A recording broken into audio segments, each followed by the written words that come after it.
What's up, good people?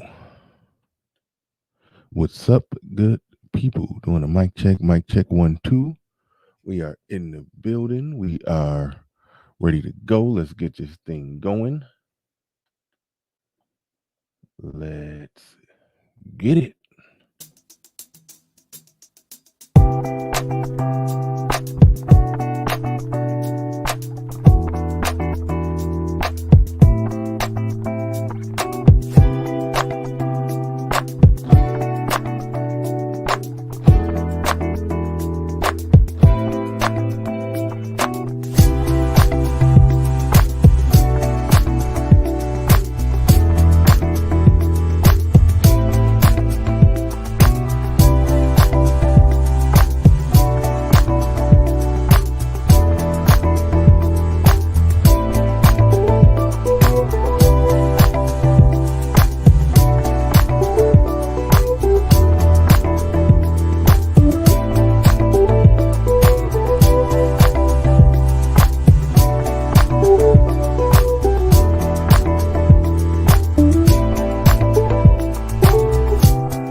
Peace, folks. This is X from TPOT Media. Open your mind and wake your black ass up. You know what time it is. Hit that damn like button as you make your way in the door. Grab a seat, settle in, get ready. It's the Grown Man Hour with your host, my man, Bernard Riley.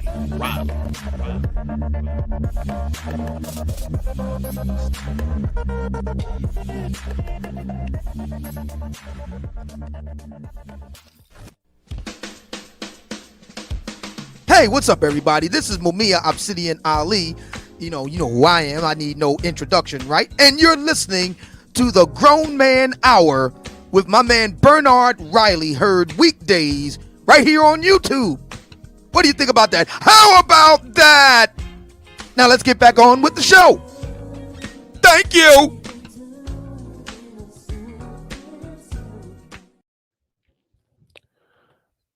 And here we go. Like to welcome everybody to the show. Let me dot a few I's and cross a few T's as we get things going. Come on in. Make sure you hit that like button as you make your way in the building. Make sure you hit that like button. I just recently was on the lead attorney's show. Just recently on the lead attorney show last night.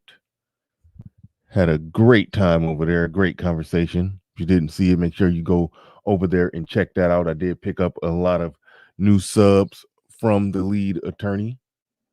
I did pick up a lot of new subs from over there. So if you're one of my new subs, welcome everybody. New people, old people, welcome all the same. Give me a second. See, I don't need that. I need that right there. Do that with that. One more dot. Got to dot one more I and cross one more T. And then we can start the show. Just got to dot one more I and cross one more T. And now we rolling. We are rolling. All right, let's go. You see the title. You see the thumbnail. I've been working on my thumbnails.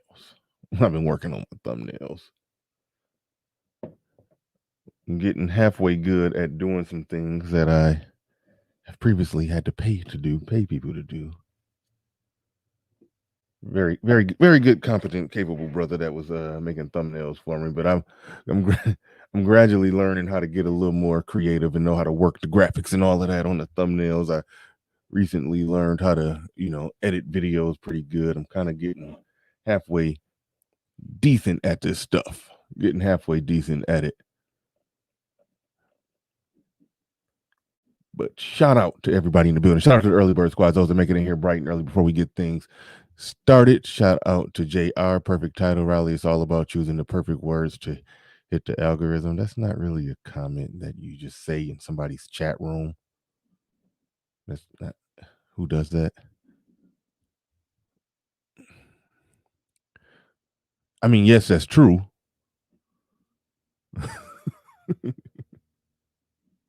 But I don't know why you need to say that. Anyway, Little Rock in the building. Shout out to you, Logan JJ, the Rod of God podcast. Shout out to him. That man is one of my Patreons. My most recent video, most recent stream that I did with Sub-Zero and Judge Zilla came up impromptu, turned into a really good stream. I changed the title. We just talked about stocks and money, and it's on Patreon.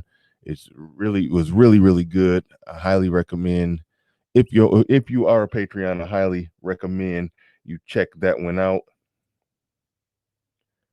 I highly recommend you check that one out. Deacon Dave in the building. Shout out to you, Deacon Dave. Nicer. Shout out Daryl L. the second. Shout out to you, the Mac the Trucker, Red Pill Kitchen in the building. What is going on, everybody? Skipping down. I think I saw number 16 in Xander in there. Pablo in the building. He says hello from Medellin, Colombia. Shout out to you. Shout out to you. And it's funny. Soul Provider Speaks, responding to what I just said. He said, LOL. He said, non-YouTubers do that. LOL. Yeah. Like, I mean, I think he might have a channel. But that is a YouTube content creator discussion, preferably off the air, about the little ticks, tools, and tactics to hit the algorithm differently in different ways. I mean, there's nothing wrong with it. It's just I just don't go in people's chat room and say, yeah, I see you're trying to trip the algorithm. Man, even if that's what I'm doing, just let's make it just seem like it's organic. Let's just make it seem like it's natural. If I do mess around and go viral, I would like to just be like, oh, well, gee golly whiz, who knew? I had no idea that this was going to trigger people to click the thumbnail in the title. I had no idea. Hey, just let me feel like it happened by accident. Kwame Brown is daddy. Y'all be weird out here. Thank you, Rod of God podcast said that show was fire. Paul G, you funny. When he told people to go subscribe to me, you were like, well, I need to hear what this Bernard Riley guy has to say before I commit to subscribing to him. I saw that and I just kept it moving. I didn't even acknowledge it, but that was funny. Y'all be funny. We almost got 100 people in here. Y'all hit the like button. 77 in the wheel. I see 86 on StreamYard and 50 on the likes. So let's hit the like button. Let's get those likes up. Let's get them up. Blake Holmes says, man, what are y'all talking about? Well, I'm about to get into what we're talking about. We're going to be talking about Kwame Brown today. Mostly everything I've said about him thus far has been positive, and it's going to be mostly positive today. It will be mostly positive today, but it is something that I do think the manosphere has been overlooking. And let me make this very clear. I rock with Kwame Brown, full support of Kwame Brown, fist in the air, the whole works. Yeah, I'm with him. But in home of the place where we shout out to Brother Xavier, play his little Only from TPOT Media. Open your minds. Shout out to Brother Xavier, where it was actually Obsidian's voice, but Brother Xavier popularized the clip of Obsidian saying, "Mama,"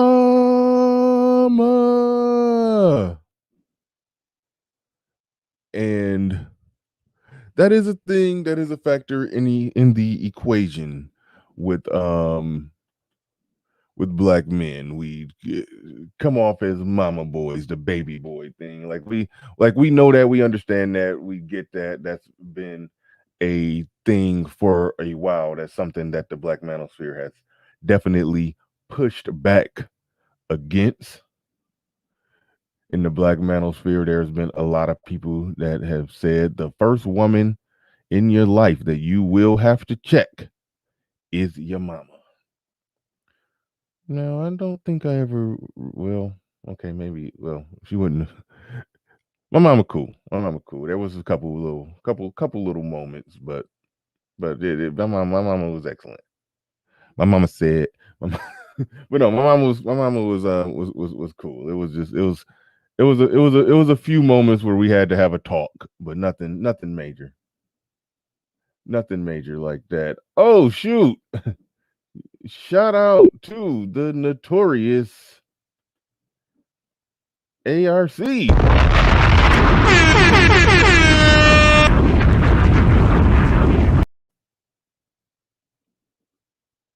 Shout out to the notorious ARC.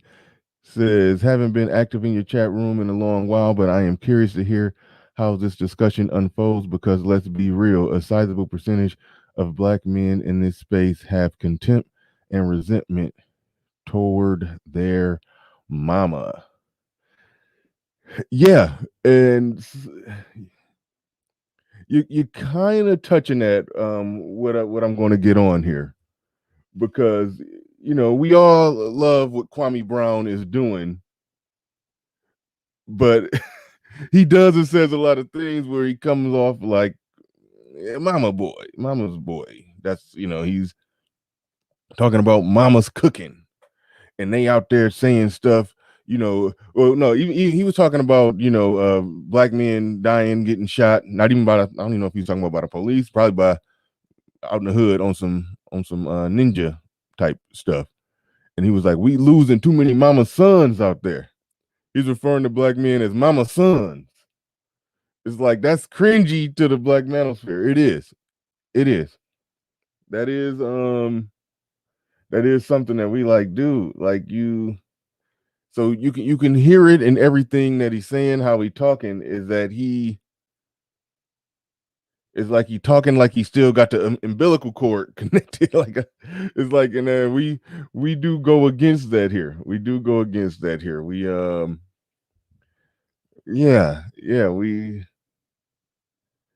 Parnell, you got it right. You said not daddy's son.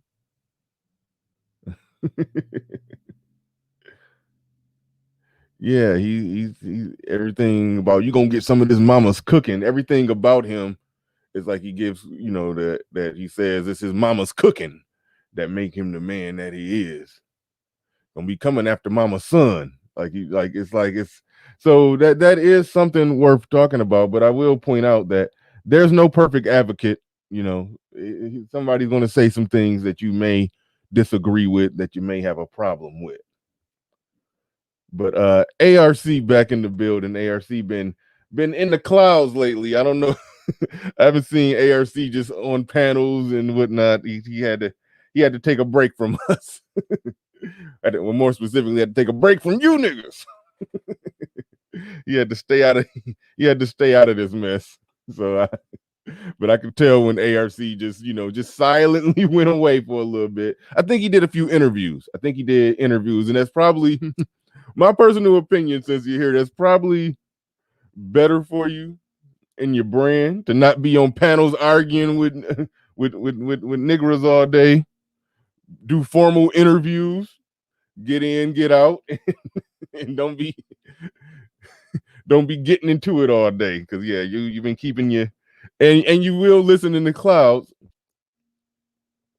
He listened in the clouds, and then if somebody say something he disagree with, he'll make a formal response video. That's what ARC been on lately, and I like that.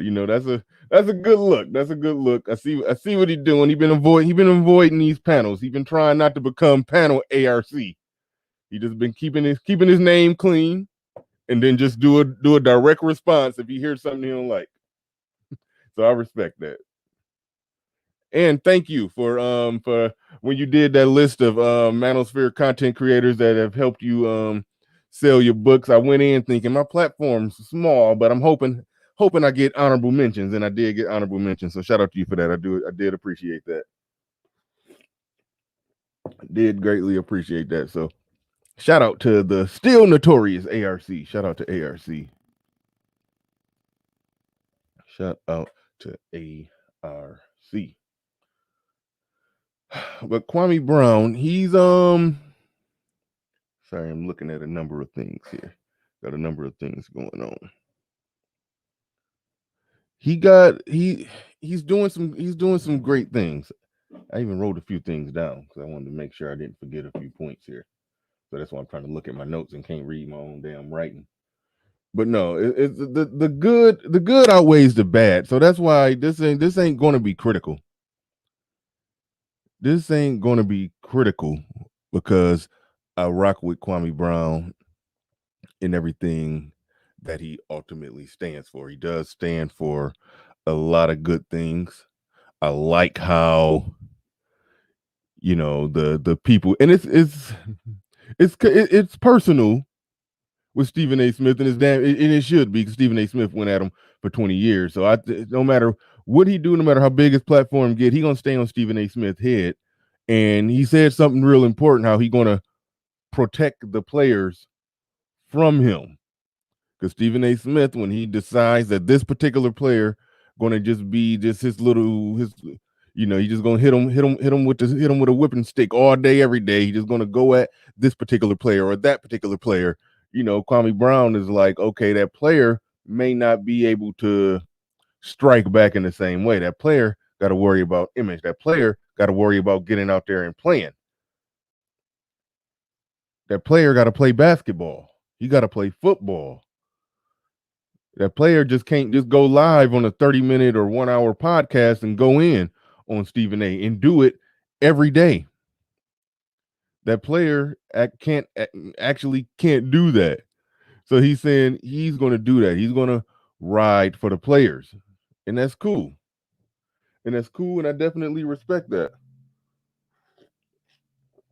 Respect that he's, getting bigger than the media. Respect that. Respect that definitely. You gotta respect that. And you can listen to him and tell that he does genuinely care about black men. He genuinely cares about black people. Genuinely cares about black outcomes. That's another great thing that I definitely and greatly can respect. Shout out to Perry, who sent a Cash App yesterday. I don't know if I shouted that out. And right at the moment, while I'm looking at that, my man Maurice Novembre just sent me a Cash App. So thank you for that. I always shout out Maurice Novembre. He's one of my first Patreons. One of the first brothers that joined the Patreon list. Sometimes when I take these live streams down, they go right on the Patreon. They go right on that Patreon. So make sure you're becoming a Patreon if you don't want to miss some of these live stream shows. But shout out to everybody on the Patreon list you see scrolling down there. But I'm sorry, I know I'll be looking at stuff here while we going. Shout out to Abdul Jones in the building. He says a little something to go, enjoying mama's cooking. Shout out to you. I want 150,000. So we can set out of court right now for $20. Man, get your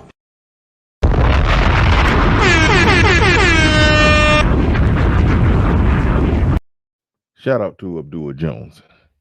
Shout out to Abdul Jones in the building.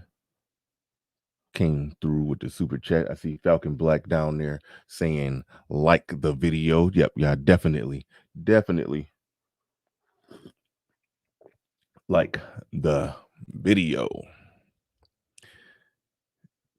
Kwame Brown, in doing things that the Black manosphere definitely can respect, saying things like people like Larry Elder and Thomas Sowell should be on more Black platforms.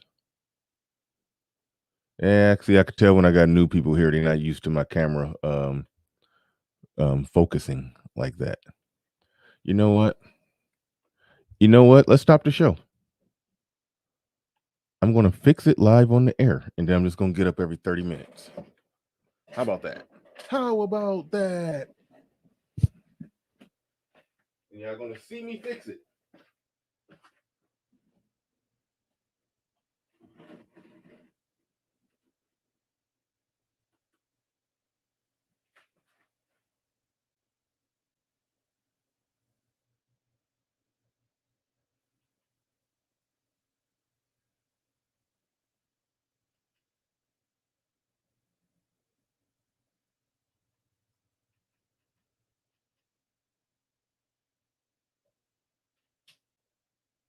That's some behind the scenes footage for that ass right there.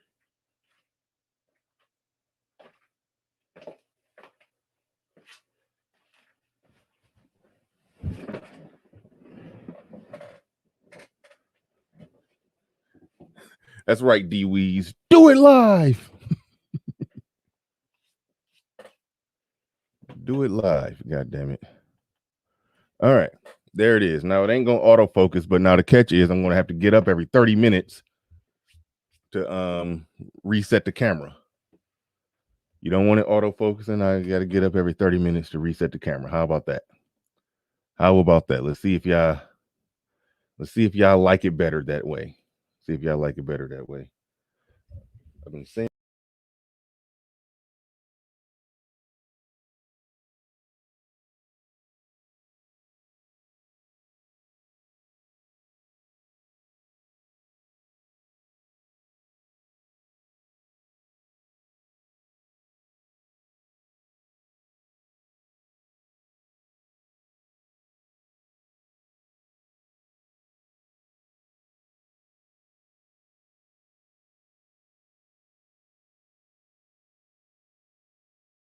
All right, I'm back. That ain't have nothing to do with me adjusting the camera. I accidentally clicked the X right there. That didn't have nothing to do with nothing. We don't even need CUDA on this one. That ain't have nothing to do with CUDA. That was something. That's a problem that I know that I can't get around with this camera. They made the camera the way they made it, and I didn't know that before I bought it. And it's the camera that I got. This is the camera that I'm going with. I might just go buy it. I think, okay, all right. Y'all done beat me down to the point where I'm just gonna go buy a new camera today. But I accidentally clicked the X and bumped myself off the air. That's what I just did right there. So I just had to hurry up and reset up Chrome and get back on the air.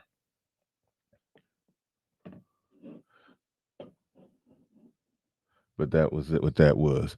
But like I was saying, the good with Kwame Brown is that he does say a lot of conservative things. He does say a lot of things about Black men or Black people doing it themselves.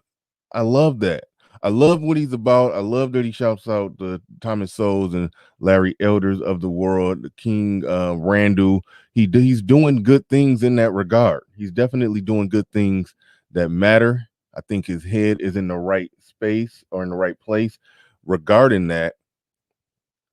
But then there is that whole entire aspect of what he has going on, where I come down on the grounds of there is no perfect advocate. Kevin Samuels, a lot of people don't understand it. They don't watch his show, but he's advocating for the everyday brother. It's no way around that. The high value man thing. He didn't word it like I worded. I want to make sure it's clear. This is my wording. is the shiny object he used to get everybody in the door. Once they got in the door, they sit down, they have a discussion about real relationships, where he's actually doing, he did a show on settling, the concept of settling. What is settling? Do women who win settle? He said he's using their terms, but settling is getting out early. Getting out early is taking the suitable deal and not trying to wait it out for just the best possible deal, and then accepting that deal and staying with that deal. And like he's advocating for there's no other way to say it. I mean, I hate to say it just sloppily, but in many ways he's advocating for women to accept less, but he's doing a good job of explaining to them why they not all the way up here like they thought they were. So they should be willing to accept what's on their level, even though they call that settling. So there's no way that you can say that he's not advocating for the everyday brother. And on a platform that big, a conversation that we ended up having on this show, where people were saying, well, these women are already indoctrinated. But when you get in 10 to 20, however many million views per week, you become the indoctrinator. You stir the pot. You are the one that dictates in terms that you dictate the terms and conditions of the conversation. You dictate the terms and conditions of what gets inceptioned into the mind of people. So once you can dictate in those terms and conditions, you are the one who's stirring the pot. You're the influencer. You're the one that they listen to. That's why PragerU spends millions of dollars putting out those videos, because they want to create the image that yes, the conservatives are right, the liberals are wrong. Conservative, good. Liberal, bad. That's what PragerU does what they do. They want to flip the narrative. They want to inception people. They want to spin it around. They want everybody, when they think liberal, to think racist, and not when they think conservative, they think racist. That's what they're trying to do. And in many ways, I mean, yes, it matters who's right and who's wrong. I care passionately about who's right and who's wrong, but at the end of the day, the person with the biggest microphone and selling their ideas, values, and beliefs the most effectively, that's the person who's going to win the day. And so that's what it is, and that's just a hard reality of it.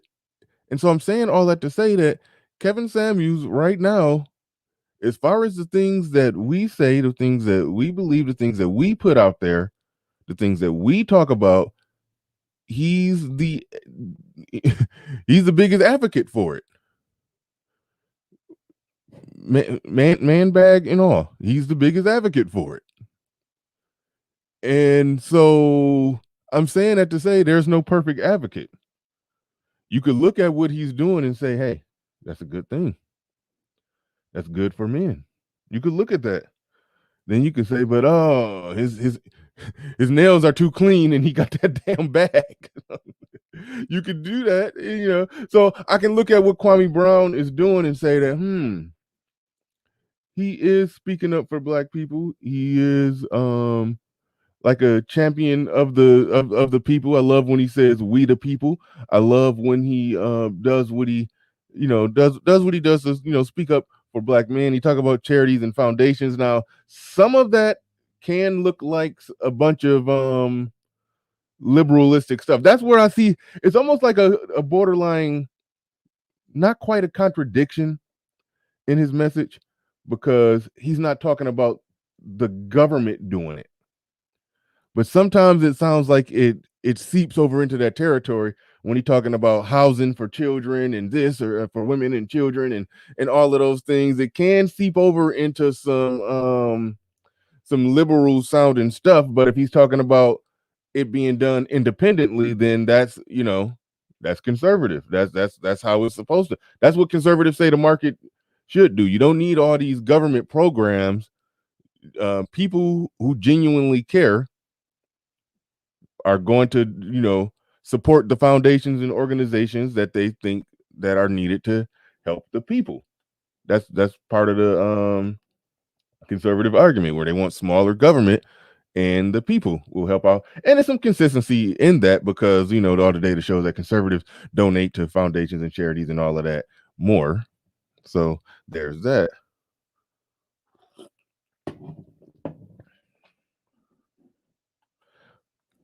Game Dreamer 58 says it is unfortunate the extent that people will go through to misrepresent / twist someone's message. Shaking my head. And thank you for the super chat. I appreciate that. And you became part of the $10 Nation. Yes, you did. What do we get for $10? Everything you want. Everything? Everything. Rod of God podcast, you said it's liberal adjacent. And I understand what you're saying, and that's kind of what I think about it. But if he's talking about black people doing it themselves, then I can't say that. I can't say that. He did talk about opportunity zones, but that's fine too, because that's using. It's good to use the government to your advantage. Like if you got the money and you got the business plan and they got the opportunity zones and everything, and then all right, cool. You said you got opportunity zones. Boom, I'm about to put this right here. I'm about to put this organization here. I'm about to put this business here. About to do that. So that's fine. That's nothing wrong with that. It's nothing wrong with There's nothing wrong with somebody rolling up their sleeves and doing it theirself. But I do understand why you say it's liberal adjacent, because this goes back to one of Obsidian's core arguments is that if you're doing things for houses for when you're doing all these things, let's help the women and children. It's almost like to some degree, and you're looking at unintended consequences, even if somebody's heart is in the right place. Let's help women and children who are over there. When you're helping them, you got a man right here, you got women and children over there. When you create so many programs that enable women to be able to function, thrive, and live and just get by just fine without a man, then it's almost like you're incentivizing the behavior that ultimately results to black men and black women being separate. So it's a catch-22 where I can tell just with heart and passion, I can just look in his eyes and tell that he's just passionate about trying to help people. But he's but some of the things that he said, I think I love the way that you put that, Rod. You said liberal adjacent. Love in the Trail says he's not Bernard. He's talking about black people controlling and taking the initiative. Yep, that's what I'm getting at. That's what I'm getting at. But taking the initiative and doing what though? Doing what? Doing what? I'm not saying that the man is doing anything wrong. I'm just analyzing the more conservative aspects of what he talks about than the more liberal sounding aspects of what he's talking about. I'm just breaking that down. Overall, I'm with the man because he's talking about black people doing it himself. He's talking about athletes taking that money and then using it to build something. Now, of course, and I think he mentioned this where he said something like they feel like because you got that money, now you're a part of the system and you're not going to do right by it. But he's saying, no, we're supposed to go in there and soak up as much as we can, to pull as much money, as much millions as we possibly can out of, away from them, then bring it back to our community to do something with it. But black people always look at that as, charity, a foundation. What are you giving back? The only thing I think that they really should be doing is creating businesses. That's it. It's all about business. It's about employing people. It's about employing people. That's why I sometimes side eye or cringe when somebody is talking about taking that initiative to provide housing for women and children. I would rather jobs be created for the, for the little guy, the black guy that counts as the unemployment percentage. I would rather more jobs be created. I'd rather create more jobs. This is across the board: black community, white community, Hispanic, Latino community. You do things to help women and children. Yeah, that's great. That's fine. High five. Good job. I think you do more by creating more jobs instead of taking that money to put it in organizations to to help women and children, I think that same amount of money spent to build business that's going to ultimately employ men who will then take care of the women and take care of the women and children, the women and children that he's with. I just think that's a better use of resources that fosters an overall better community and better outcomes. That's where I'm at with it. And that's sort of what I was poking and prodding at when I listened to everything that he's saying, where overall, I'm not going to deny the simple fact that the brother is fighting a good fight. He's saying the right things. His head is in the right place. You know, I personally think he's going to be one of the ones or one of the voices when this movement finally happens, because it's going to happen. I don't know, 5 years from now, 10 years from now, eventually black athletes are going to walk off the court and walk off the field and going to start their own league. I think voices like Kwame Brown are going to be one of the ones that's going to be one of the biggest. If his platform stays big like it is and stays growing like it is, his platform is going to be one of the platforms that spark that movement. Like, it's so much good there. It's more good than bad. No ifs, ands, or buts about that. It's far more good than bad. No ifs, ands, or buts. Yeah, gotta forgive me. I know I'll be checking on my stuff. I sold some of my stock, but I still got a few shares sitting in there. So I be checking on the AMC from time to time. But it's not like it was that one day when I had not all my money, but a nice little chunk of money for me. $6,000. I take $6,000 and put it there. Yeah, I ain't got it like that to where I can just throw $6,000 somewhere and not care. If I take $6,000 at one time and put it on an investment, I'm watching that 6,000 and sweating bullets the whole time. So that's why I couldn't even do the show that day. I was talking and I was like, oh shit, damn, it went down, damn, it went up. Then it started skyrocketing. I sold some shares, but I'm still in there. I got enough in there to where if it really go to the moon, that I'll make some money. But I pulled out some profits. Definitely pulled out some profits of that of that AMC when it had that real big day when it shot up to almost 75. I had to pull out some profits. So that was a good day. That was a good day for me. Wealthy Firefighter says AMC is not an investment at this point. It is a gamble. I strongly disagree with that one. Hotep Rail says, I think you should read out only $10 or more super chats so you can get into the content. Hey, I just appreciate everybody and all the help that they give me with my content. But if I only read the $10 ones, then I wouldn't,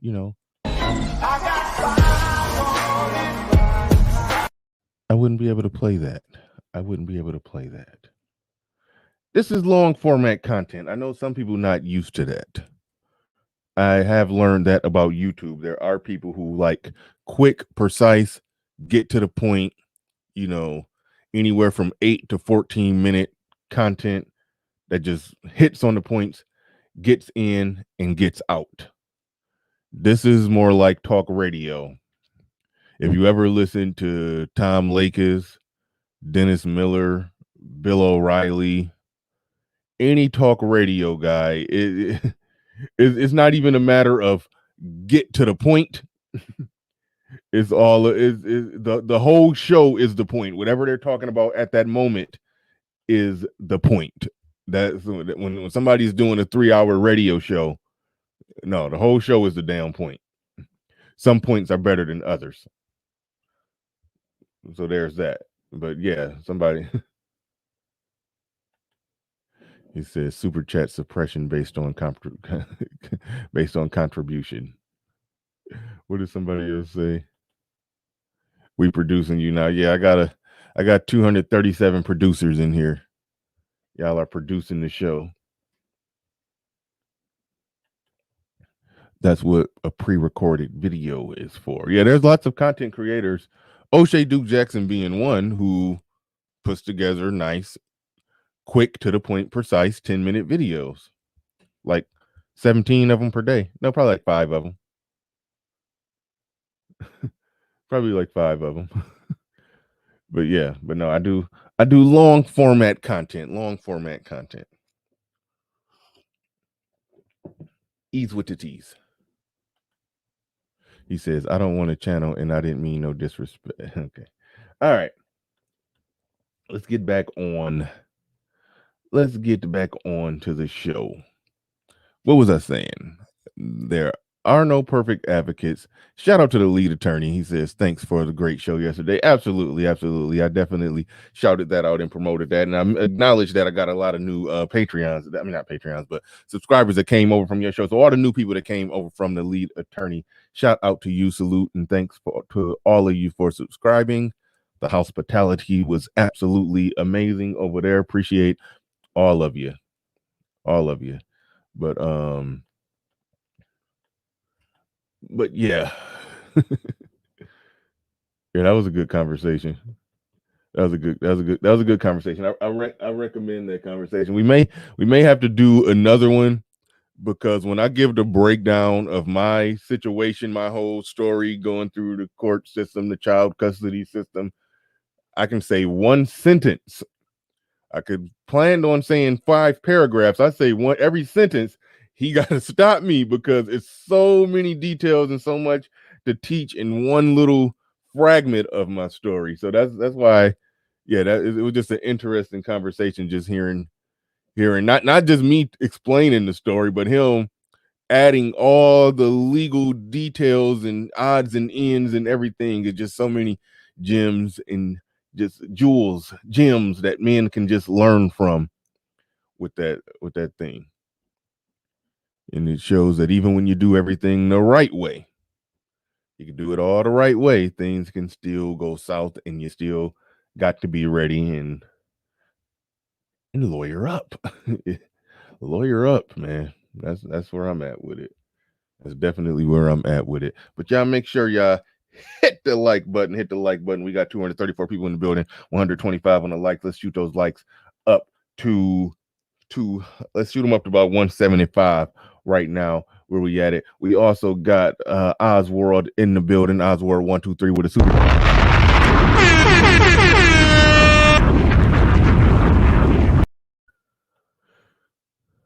Shout out to you. Appreciate you. Definitely appreciate you. Queen Q in the building. She's going to be coming on Sunday, actually. I made a nice thumbnail. You're going to like the thumbnail, or you might like it. She's going to be coming on Sunday. For those that don't know, she owns an anime store. And she's coming on dressed in full cosplay. So we're going to have some fun with that one. So be looking forward to that one Sunday. Well, we're going to be talking business, but it's going to be fun, though. It's going to be fun. What else? But no, getting back into it, there are no perfect advocates. Don't be nervous about the thumbnail. Don't be nervous. I just used the pictures you sent me.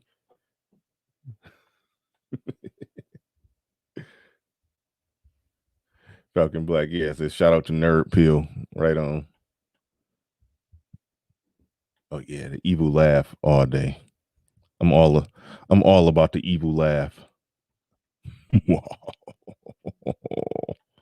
All about it.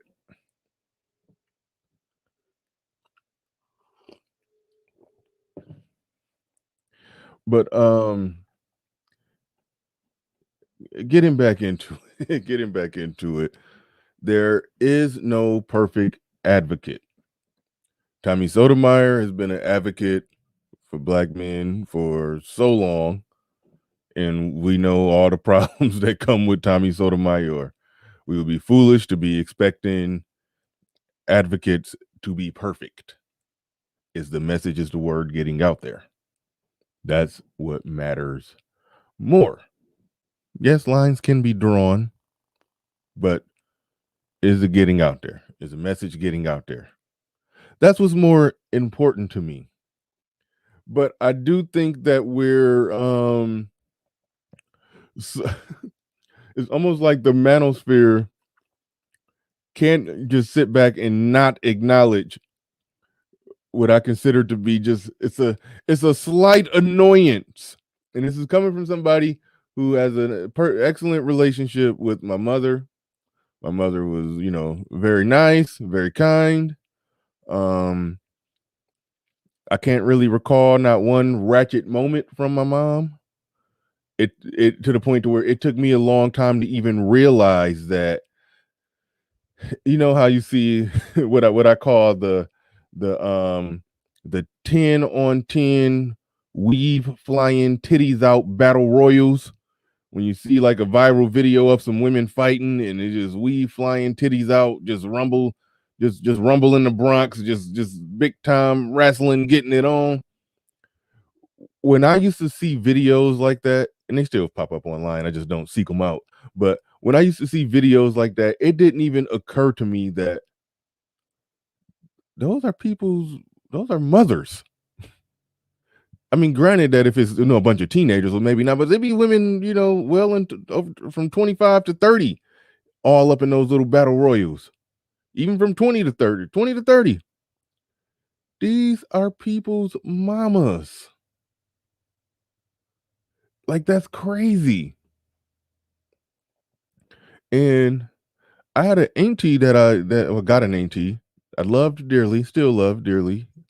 But when I was a kid, she used to scare the hell out of me. She used to scare the hell out of me because she would cuss her kids out. My cousins, my first cousins, who we go back from birth to now. You got those cousins where you don't ever remember. You don't remember when you met them. There's pictures of y'all when you 6 months old and he 1 year old and he's one. Like we go back, like we first cousins like that. We that tight. And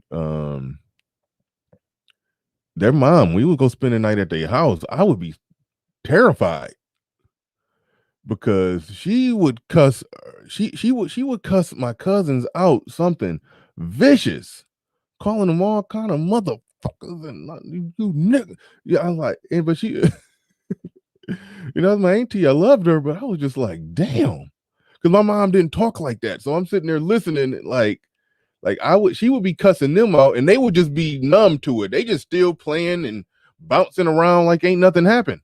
But I'm sitting there shaking, like, what the hell? Like, she talked to y'all like that?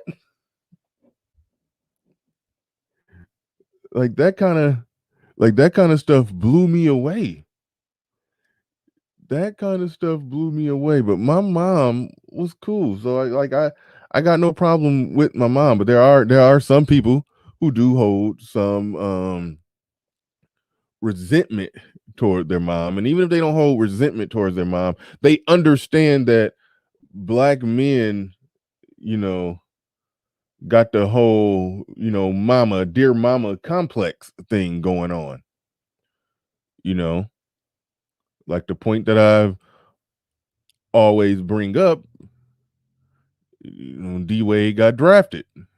Him and his dad had a contentious relationship, but his dad still raised him, put the ball in his hand, as Denzel Washington said about Jesus Shuttlesworth, and he got game. I put the ball in your hand.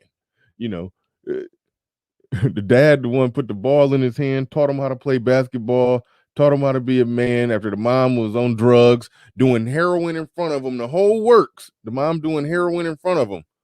He actually witnessed his mom do heroin right there in front of him.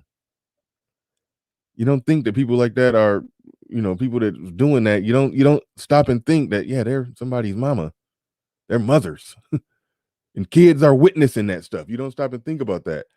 But it got so bad to where his sister had the wherewithal to take him and drop him off at his daddy's house. And the daddy raised him from I think 10 to graduating high school. Or probably even younger than that, to graduate in high school. And the mom was in and out of prison during that time. Graduated high school. There was some problem, maybe some slight, dysfunction with his dad, but his dad still raised him and a few other sons. but I think the dad and his current wife were, you know, it was a little violence in their relation. I don't know for sure. They were vague about it. But they kind of implied that they had a contentious relationship. You know, could have been normal stuff, could have been abnormal stuff. We really don't know. They really didn't say. But they didn't spell out what was wrong with the dad. But I just know at one point during his senior year, he moved out and went and lived with his girlfriend. Then, you know, finished his high school. He finished his high school, you know, career there. Then went to go play for Marquette. After 3 years, made it to the NBA. The mom was locked up the whole time. Never saw him play a game of basketball in high school. Never saw him play a game of basketball in college. Never saw none of that.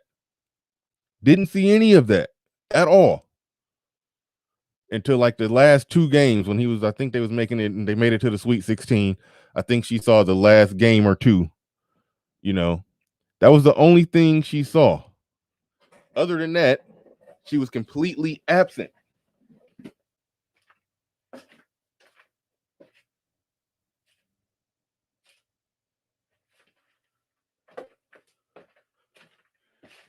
See, that wasn't so bad.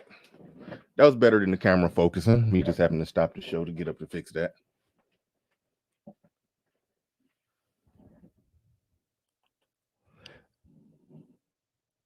And so the mom was absent during all that time. But when on draft day, when he got drafted, you know, whatever small problem he had with his dad, the dad couldn't be there. The dad who raised him wasn't even there on draft day. And it wasn't until he was like 12 years into the NBA, after he had sons, you know, he at this point he got like teenage sons or something now, you know. And once he became a father, he realized he got more respect for his father. Then he reached back out, and then they got close, and then they finally hugged and embraced. And I'm like, damn, it took you 12 years and being 12 years in the NBA and being a father before you could reach back and embrace your dad. But your mom, who did heroin in front of you, who never saw one of your games, was able to get that hug on draft day. That blows me away. I like to thank my mama for it's like this stuff, it gets weird. It gets weird. So, and we point out stuff like that in the manosphere. We point out that whether it's the daddy or stepdaddy, we don't acknowledge the men who did things for us, who made an impact in our lives. So we can't just overlook the whole mama's cooking and his mama's sons. It's mama's sons out here dying in these streets. I'm trying to defend these mama's sons. So yeah.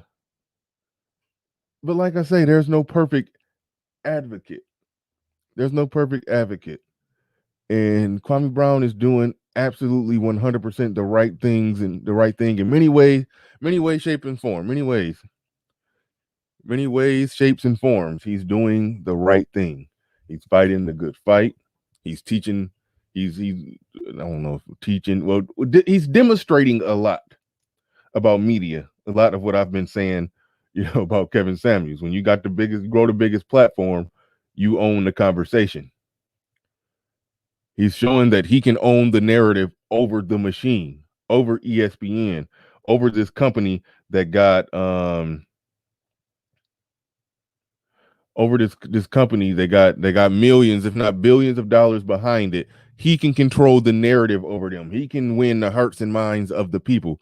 That is a good thing. But if we just blindly get behind everything and be like, yeah, Kwame, we do gotta just pump the brakes and acknowledge that mama's boy aspect of what he's doing is something that's very counter to what we talk about here. But I don't think that that's something that we shouldn't shun. We shouldn't go too critical of that, because like I said, there's no perfect advocate. Tommy Sotomayor been advocating for a while, and we know all the mess that Tommy get into. Kevin Samuels is the biggest advocate going right now for black men. But yeah, he has, you know, he rocks a man bag from time to time. Kwame Brown is a big advocate for black men or just black people and just overall changing the narrative of how black people should move and operate. You know, he's doing a lot and he's saying a lot, but he does carry a lot of that that mama's boy, you know, stuff. Yeah, is from the first time I heard of mama's cooking, mama's son, because he was referring to himself. Now you disrespecting my mama's son right now. I was like, like, dude, no, he's disrespecting a man, a grown ass, big ass, successful man. Who, yes, I did make the case that he was, by definition, technically a bust, in that the expectations were to the moon, and he didn't live up to the expectations. And when you don't meet the expectations, you are, by definition, a bust. I'm not going to rewrite history for him. I watched all those games. I was a Jordan fan. I was a Kobe fan. He got a bad deal, getting drafted by Michael that didn't want him. And after he got traded or went to the Lakers, he went out of the frying pan into the fire. Jordan grilling him, now Kobe grilling him, and it was a bad deal for him. It was a bad deal. He got a bad deal altogether. But he didn't meet expectations. Basketball wise, he was a bust. But man wise, he knocked it out the park.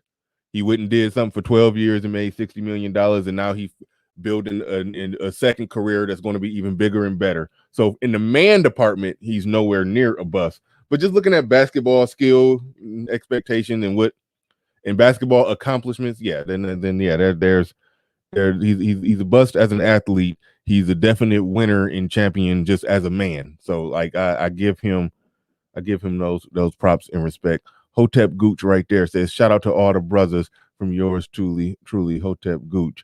Goddamn. Who was that in that picture? Is that you? Let your soul glow. I can't hit high notes like that, but I tried. But he letting his soul glow in that picture. Like, god dang. Like if he like did like that, he would slang that shit all over the wall.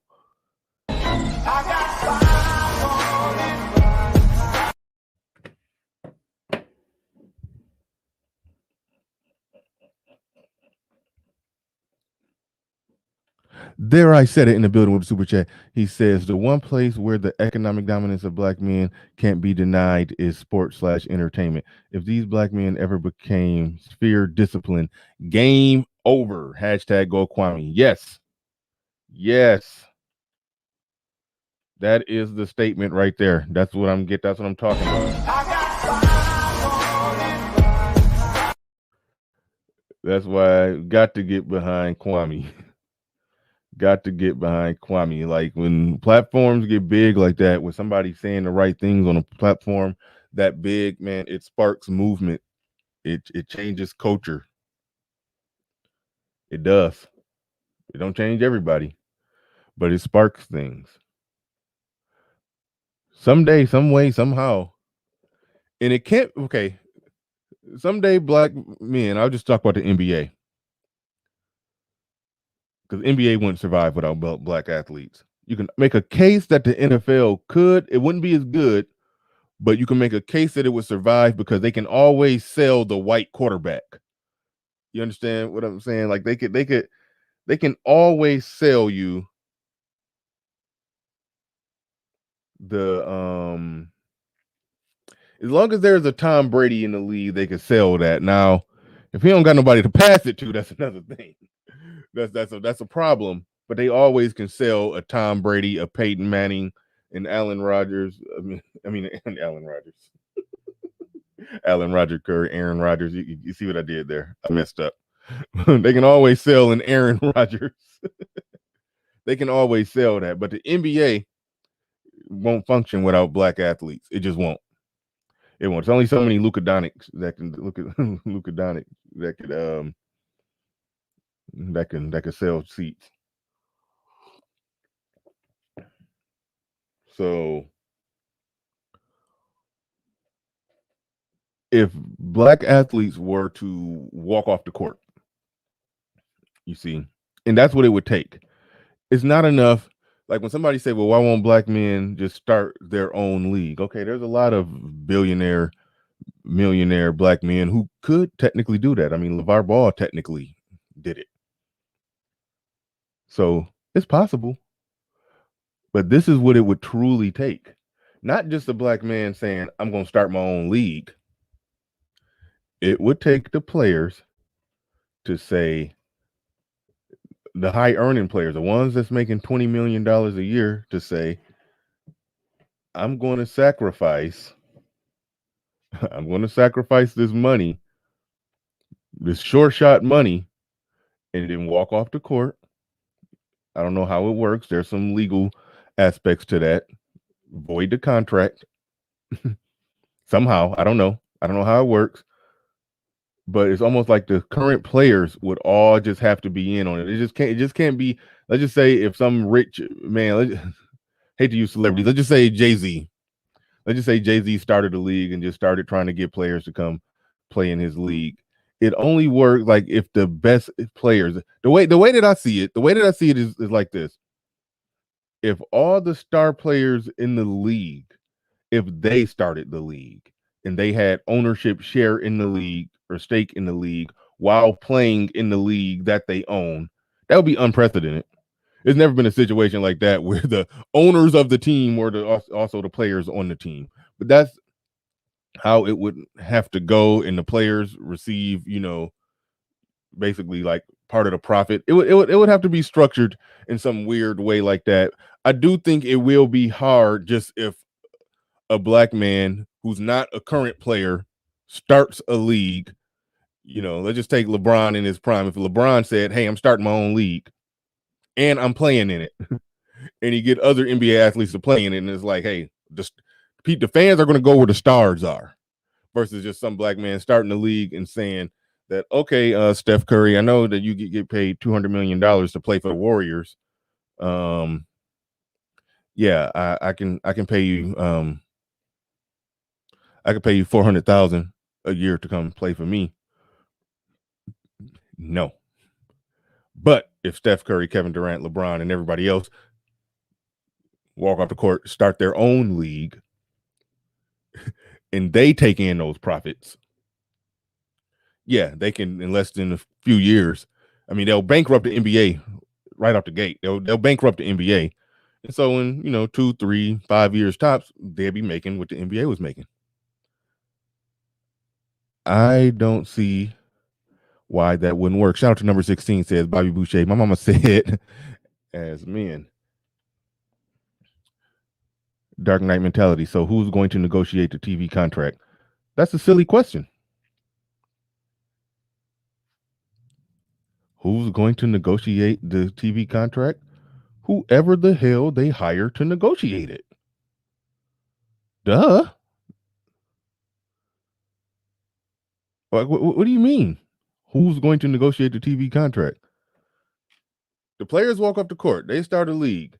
Okay, now LeBron, Giannis Antetokounmpo, James Harden, Kevin Durant, Steph Curry, Kyrie Irving, all those great players. We got our own league. People want to see us play.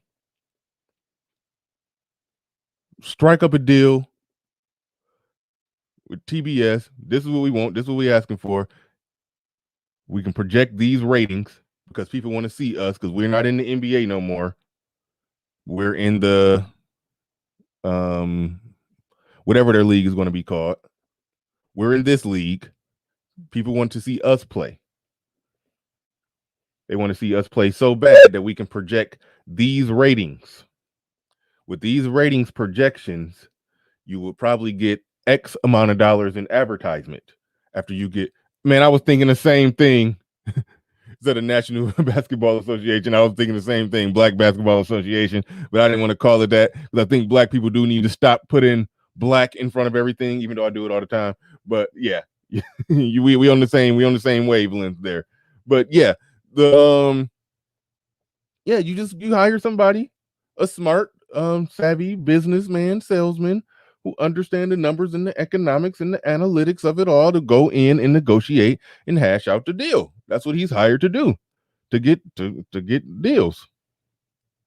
He get the deal done, and now this league that has all the talent now are the ones on TV. Now there'll definitely be some holdouts. So there'll be competition, like when it was NBA, ABA. But eventually, the big fish is going to eat the little fish, and that's going to be game over. And now it's a league owned by the players that are majority black. I think that's simple. That's a 5-year plan. It's just that the star players who are currently getting 20, 30 to 40 million right now, they got to be able to walk away from that 40 million right now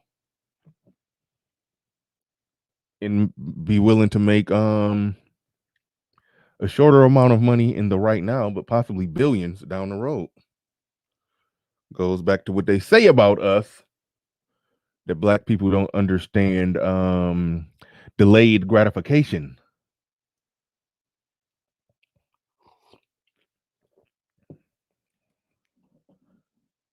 Because if the players just said we're going to delay some gratification, then yeah. Obsidian says there's a massive flaw in my argument. I am intrigued. I am intrigued about the flaw in the potential argument. And also, oh man, I was already had this show charted out, what I wanted to do. I saw your text message earlier. I saw your text, but I was already in motion by the time I saw your text. But let's get down to the flaw. I am curious of what the flaw is. Link is in the chat. Jockey's Retro in the building says athletes need to take cue from rappers. Perhaps.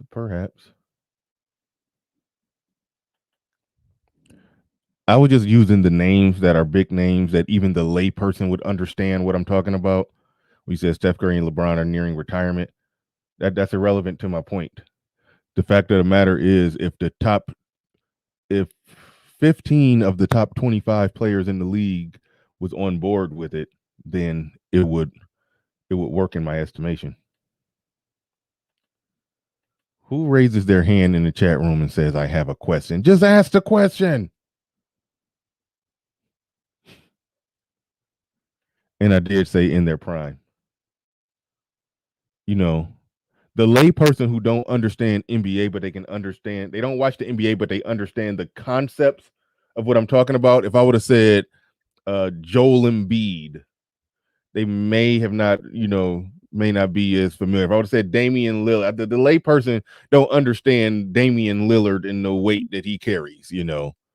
The lay person doesn't understand that. The Jason Tatums and Jay Morants, you know, see, that's what I'm talking. See, if I would have just started naming players like that, the lay person wouldn't understand. So I just went to LeBron and Steph Curry and Kevin Durant. Those are 3 names that everybody knows. But there's players that are, you know, up there just as good, like Joel Embiid, you know, Karl Anthony Towns, you know, people like that. For basketball fans, people like that carry a lot of weight. You know, those people start walking off the court, yeah, it will make a difference. But I wanted to keep it simple to where the lay person would really understand. Oh yeah, don't hurt my heart, man. I'm disappointed. LeBron out of here in the first round. That hurt. That hurt. It did. I ain't gonna front. I didn't like looking at that at all. He looked so done out there. I don't want to blame it on the injuries, but he was looking old. There was a time in the fourth quarter where he had the flag to get out the game because he was breathing too hard. I was like, yeah, it might be over for LeBron James. But I'm still rooting on him to finish strong in his career. I'm rooting on him to finish strong.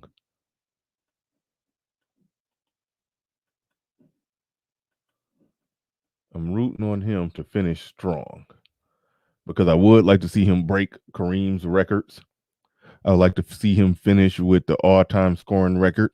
I I'd like to see him finish with 10,000 total assists, 10,000 total rebounds, and own all those career totals, and possibly get another championship. I want the GOAT debate to be the GOAT debate to be interesting. But the link is in the chat. Whoever want to come up. I know we talked about Kwame Brown. Mama's cooking. My mama said in these mama sons. I know we talked about all of that. We could talk about all of that. Obsidian did say there was a flaw in my logic on NBA players walking off the court. I do want to hear the flaw in the argument there, and I think Obsidian is ready right now. There, I said it in the building with the super chat. He says, same for actors in the music industry. The potential of Black Manosphere is huge. God podcast in the building. He says, so can we stop the MJ comparison? LeBron is not worthy to tie MJ's shoes. Come on, LeBron is at least top four. At least top four all time. So cut it out. Cut it out. You can say he ain't better than Jordan, but if you don't got LeBron top 10, you're tripping. I say he's at least top four all time.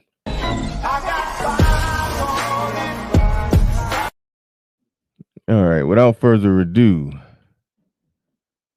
old man in the, let me make sure my speaker is on. Old man in the building. What's going on? Hey, what's going on, man? Another day at the office. Another day at the office. Welcome. Yeah. Okay, so the discussion is about Kwame Brown, and apparently he seems to be making a pivot from merely responding to detractors to taking and making his platform into a larger one predicated on a quasi-activist stance. Do I have that right? Yeah, I think that's, yeah. The only slight tweak to what you're saying that I would add is that he's saying that he's going to very, very wisely, he's going to still continue to do the the roasting, toasting, capping thing that he do. He's still going to respond and go at people like that because he said he knows that that's entertaining and that brings people in. But also it's about, you know, the activism or the, you know, trying to do what he can to try to help Black people also. So it's a little combination of both. But so yeah, he's not, it's not really not even a transition. He's always been about that, but he's just using the he's using the people that have said things about him or are now currently coming up new saying stuff about him. Talking junk to them is part of the shtick of the show as well, and that ain't going nowhere. But it's sort of like, you know, that's the carrot, you know, that's the shiny object to bring people in. But once they in, he talking about the things that matter from his perspective. So that's probably the best way to say it in my perspective. Okay. I don't see. I've been really reluctant to weigh in on the Kwame Brown situation because to me it's too. And by the way, hold on, time out. It's Kwame. Yeah, the only reason you calling him, this is my theory, the only reason I heard O'Shea do it, people that respect Kwame Brown are calling him Kwame Brown because Stephen A. Smith said his name wrong on purpose so many times for so long to where even people who are not trying to disrespect him are still saying Kwame Brown because that's how I used to say his name. But no, it's Kwame. But so anyway, it's just funny. It's funny. People are not. Yeah. Well, I can't speak for O'Shea. I don't know, but my pronunciation of his name has nothing to do with Stephen A. Smith. Yeah, I'm just finding this out with you telling me right now, so that has nothing to do with it. Anyway, okay. Well, no, I mean, I think Stephen A. Smith just effectively inceptioned everybody with that incorrect pronunciation. But yeah, I get what you're saying. Yeah, it's impossible for me to be inception because I never heard him say it. But anyway, right. That being said, so I think that the issue with Kwame is that, and the reason why I've been reluctant to weigh in on it per se is because it's too new. I mean, I would be willing to do it a little bit further down the line, but right now it's way too early for me to give a read on it one way or the other. But I do have this to say about connecting the whole notion of helping what needs to be done to help the community and so forth, and connecting that to the idea of putting together our own leagues and stuff. I don't think those are the answers to the problems that bedevil black people. I really don't. Oh, no. Putting together the NBA players walking up the court and putting together their own league and making their own billions instead of getting paid millions by billionaires. No, that doesn't help. I don't think that's the solution. Well, it's the solution to one problem, but it's not the solution to the problems that we typically talk about on this show. I don't think it's the solution to any problem. What if the problem is they could be making billions and be owners as opposed to not being owners and making millions? That would literally solve that problem. Because a lot of people aren't owners. There's a reason why owners are owners. And there's a reason why we're workers who are workers. Everybody isn't an owner. And on top of that, there's a bit even bigger problem. The Kwame situation right now, in the now, is the result of about 4 or 5 black men who cannot be civil with each other. We're not talking about debating, a basketball record. The whole thing that's right now gotten started. I'm not talking about going back years ago. I'm talking about right now. The whole issue right now isn't about basketball at all. It's about 4 or 5 black men who just cannot be civil. We're talking about Matt Barnes, Steve Jackson, Stephen A. Smith, and Charlamagne the God, who can't be civil.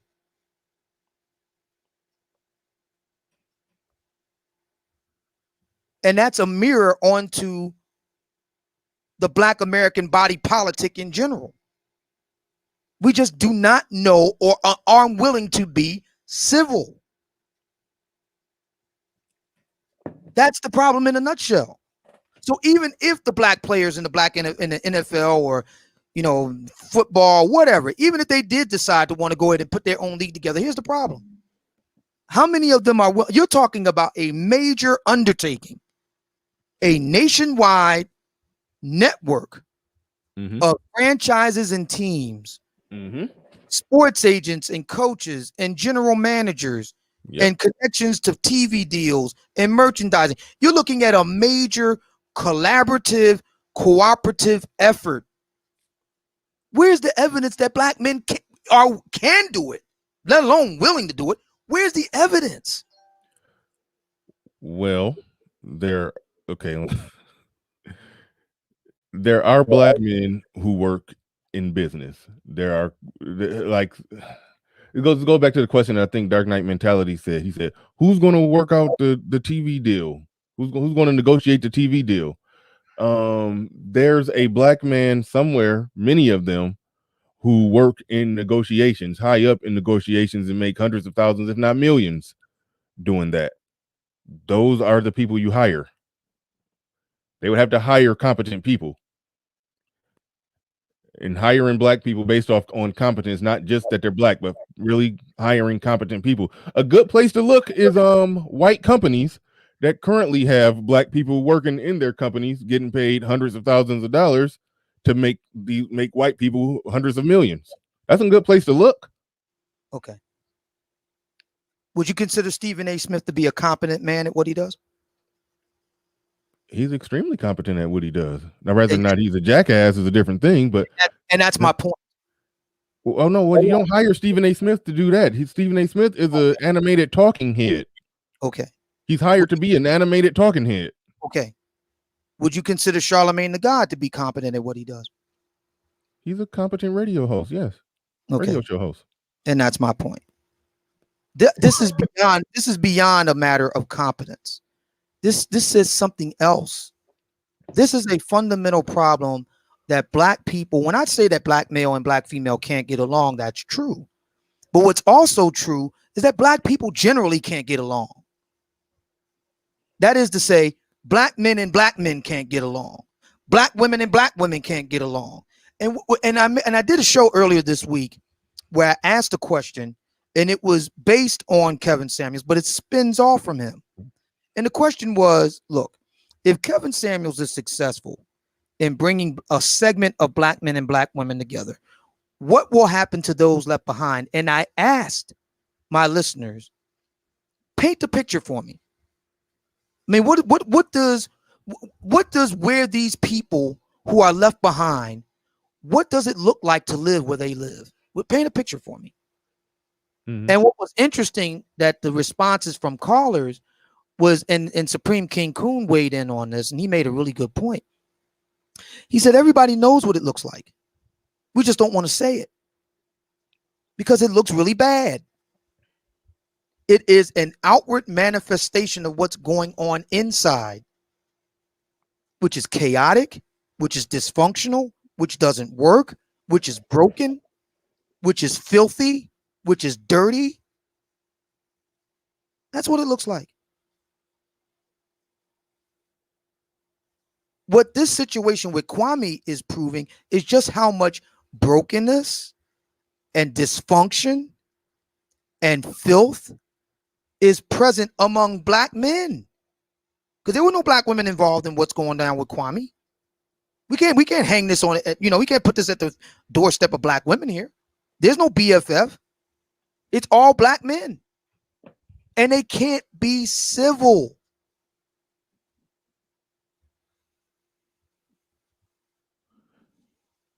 Malcolm in the Middle 87 in the building. He says, go point, Obsidian. Not all are owner mindset. Oh, he said, well, I'm thinking at good point, Obsidian. And K Polymath in the building says, highlight my next comment, please. Why didn't you just super chat it? The super chat got my attention. You should have just super chatted the comment. Or the comment was these last $2. I'm not gonna lose. I'm assuming the comment was longer than $2 because I think if you type so many characters, that is how it works. If you type so many characters, it's going to cost more moolah. But however, I will oblige. He says, how do you make sure that the culture makes sure that the people doing the hiring are themselves competent and also chose the right people? This is a culture problem, not an individual problem. Yeah, my view is the best of black people get it right. They know how to operate generally. And what they end up doing is they may end up being a project manager making a few $100,000 a year for some white company, managing multi-million-dollar projects, making these white people millions, if not billions, and getting paid $250,000 a year. They will competently do that. So there are black people who are competent, who can do the job. So when we start talking about black people building something big, like an entire an NBA equivalent, we're not going to get Nuck from the hood to do it. We're not going to get some middle management doing it. I would hope that we will be going to the A-list of competent black people to get the job done. I would hope that the people with the money, in this case, it would be the athletes, would have the wherewithal to say, I'm going to hire a competent person to go out and hire the competent people. But notice that we keep getting away from our central question. And just to drive home the point that K Polymath is asking about, there's a brother in the chat room, one of your moderators named Wealthy Firefighter. Now watch this. I get what old man is driving at, but I seen him act a fool when addressing people. He isn't exempt from his own criticism. How is that helpful to what I just said?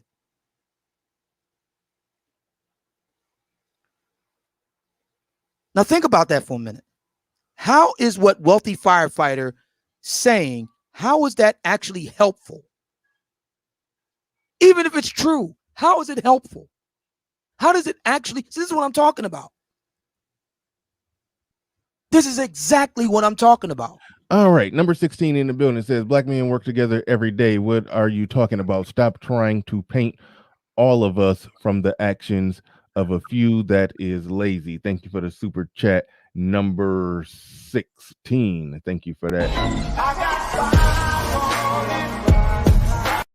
I think number 16, I think you're almost on the right track because yes, it's true that there are black people that work together all the time, but I won't just say the actions of like what you said there, the actions of a few that are lazy. No, there are a lot at the bottom that are on some BS, but that's typically how it is with people that are at the bottom in many ways. There's some nuance to it, but typically if somebody spends their whole life at the bottom and never even mounts a game plan to just get to the middle, then yeah, I get what you're saying.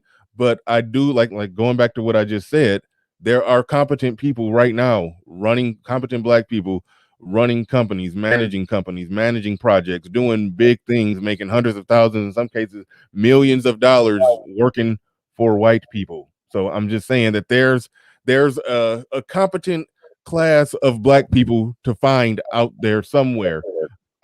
I can understand where Obsidian is coming from, is that for what I was saying about athletes walking off the court and starting their own league, it would take for them to have the mindset and the wherewithal to plan it and manage it right and get it set up right, or I should say, for them to have the wherewithal to say, look, we are athletes.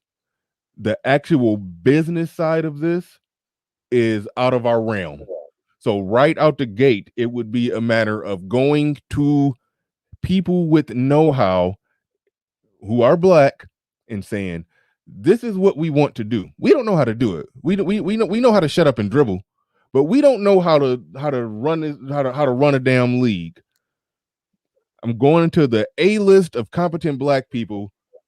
You got all our money at your disposal. Let's get this thing started. I think that is possible. I think that is a possible thing to do. But if the players, rather they get ego, LeBron arguing with Kevin Durant over what share he gonna own in it versus that, it could get stupid, and it could end up not getting off the ground over something stupid. That's why I say they almost got to have it out of the hands of the athletes. Because I mean, not to knock against athletes, it's actually, well, a little known fact, the average IQ in the NBA is higher than the general public. A lot of those guys are not dummies, but still, I think it does take some really, really high IQ, intelligent, smart, savvy business people to get something like that effectively off the ground in the way that I was describing. So yeah, I want to get back to this notion that, number one, we weren't talking about black men working together every day. We're talking about Kwame Brown. Am I right? Yes, we are also talking about, we're talking about Kwame Brown. Kwame Brown is having a bitter, shooting war with about 4 different black men. Am I right? That's also that's a big part of why he went viral. Yes, but there's other things going on in this. We're not talking about there's other things going on in this channel as well that are good, but the beef is what got him in the algorithm. Yes. So the discussion is about that, not whether black men work together every day or not. I'm making a larger point. And it's interesting that none of these people that have a problem with what I'm saying is actually addressing the actual point. Address the point. We are here at this situation at this juncture because black men can't be civil to each other. Black men who matter. Black men with influence. They can't be civil. That's the problem. Everything else is just tangential to that. The number one problem is that there's something inherent in Black American culture where we can't get along, where we can't even be civil. So instead of trying to play games with me, Chris C, won't you deal with the argument? Instead of trying to play gotcha, wealthy firefighter, won't you deal with the argument? Instead of trying to play gotcha, deal with the argument. Instead of trying to say, well, you ain't perfect, deal with the argument. See, this is what black folks do. Instead of dealing with the argument, we talk about everything else. Deal with the argument. Argument. What's going on with Kwame what's going on with Kwame right now is indicative of the fact that we cannot be civil. Black men can't be civil. And we see evidence of this throughout the social media. And yes, in real life too. I've seen Hispanic guys working together a whole lot more than I've seen black men do it. If we're going to play that game, we can do it. Let's do it.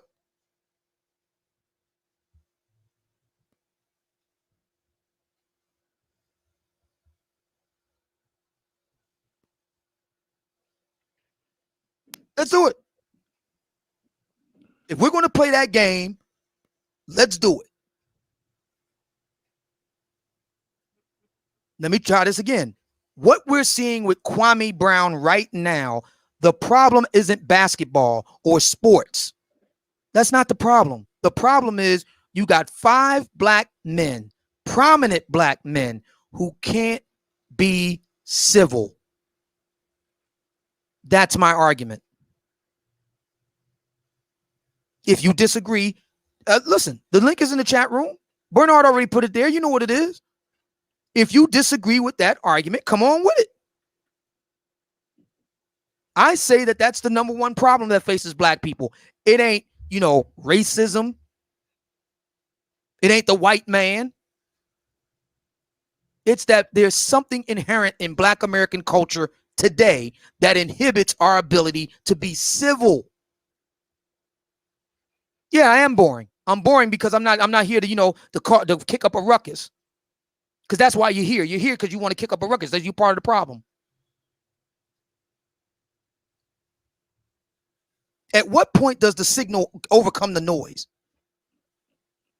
When does that happen?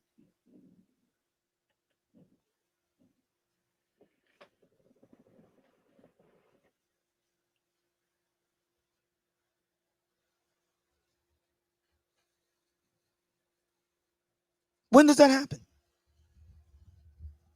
And this is the reason why, I really don't know what to say about the Kwame phenomenon, because it's rooted in a situation that I would like to think will be temporary. But let's be honest.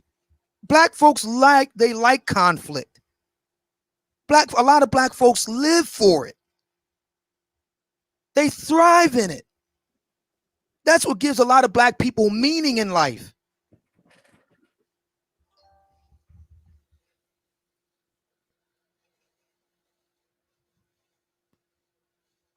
For a lot of black people, if they didn't have some type of beef or controversy or drama, there would be no point in getting out of bed in the morning.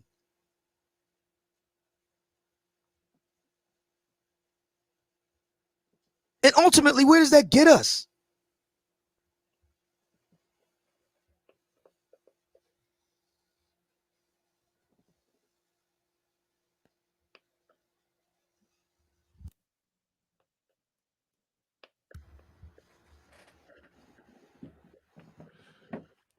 All right. Shout out to Utopia. Shout out to Utopia. Appreciate you coming on.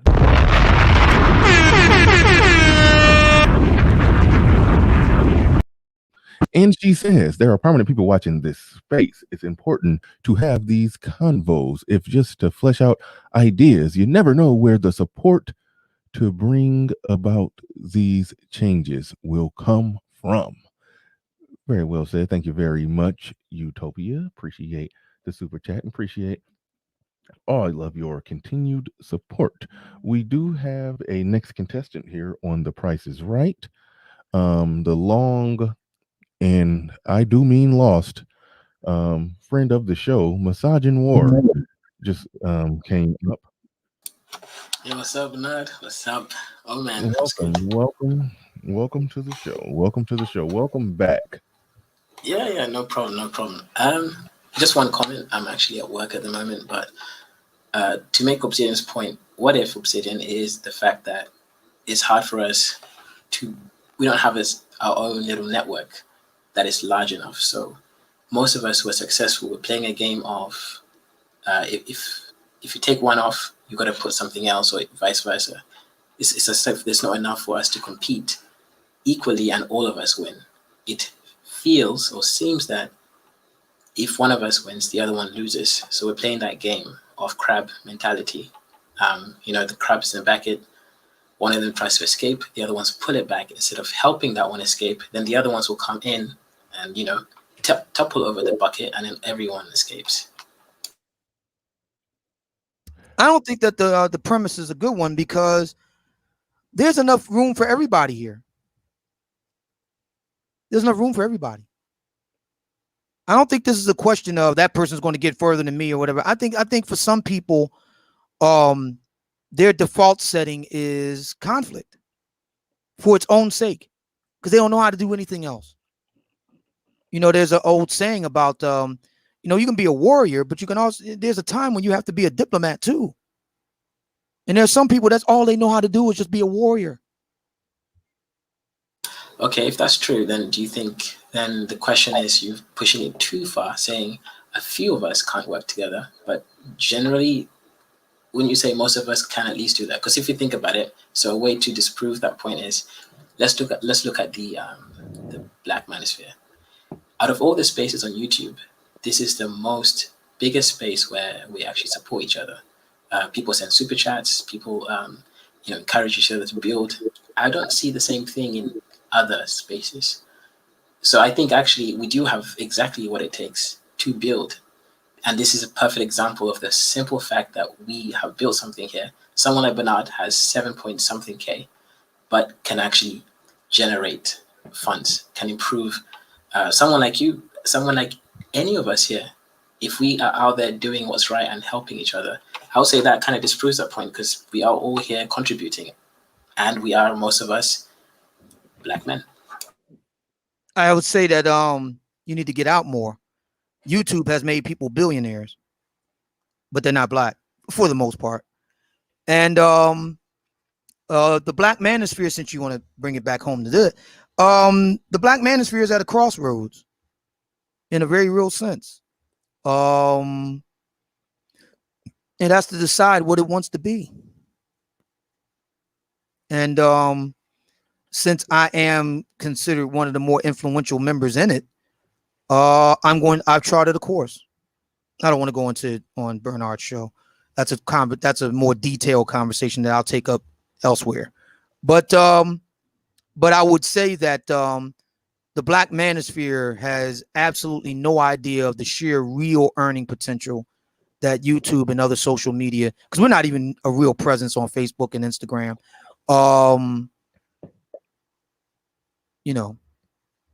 So we really have a lot ahead of us, but we got to get some things, kind of squared away. And so that's what we got to work on. Right on. Calvin 82 in the building says, Shaq said it best. The best CEOs don't run the business. They find the right people to do it for them. That is somewhat more or less what I was saying, but in much shorter words. Thank you for the super chat. Appreciate that. We got the Supreme King Coon in the building. Go ahead. You got the floor. You got the mic. Yeah, I just had a question for you, Bernard, and maybe the panel can kind of round it out a little bit. But I'm just thinking about trade-offs when you were saying the whole thing about the NBA, and I think it feeds into Obsidian's question or comment, rather. Why do the current NBA owners, for the most part, stay out of the limelight? Well, that's other than Mark Cuban and I believe the Clippers owner. Jordan has no choice but to be in the limelight because he's Jordan. But for the most part, yeah, you don't know about an NBA owner until there's some unintentional controversy. He has to make the news doing something stupid before you find out about him. But for the most part, I would say roughly 25% of the owners you don't see. And you're asking why? So what's the purpose of not being seen? The purpose of not being seen. I just think that probably speaks to just who they are. Business people do business behind the scenes and they get business done. They don't care about the being seen. They're not the athlete. They're not the star. They're not the dance girl kicking and doing a leg split at halftime. They're business behind the scenes. Yeah. So I don't know what you mean Okay, by so purpose of it, but go ahead.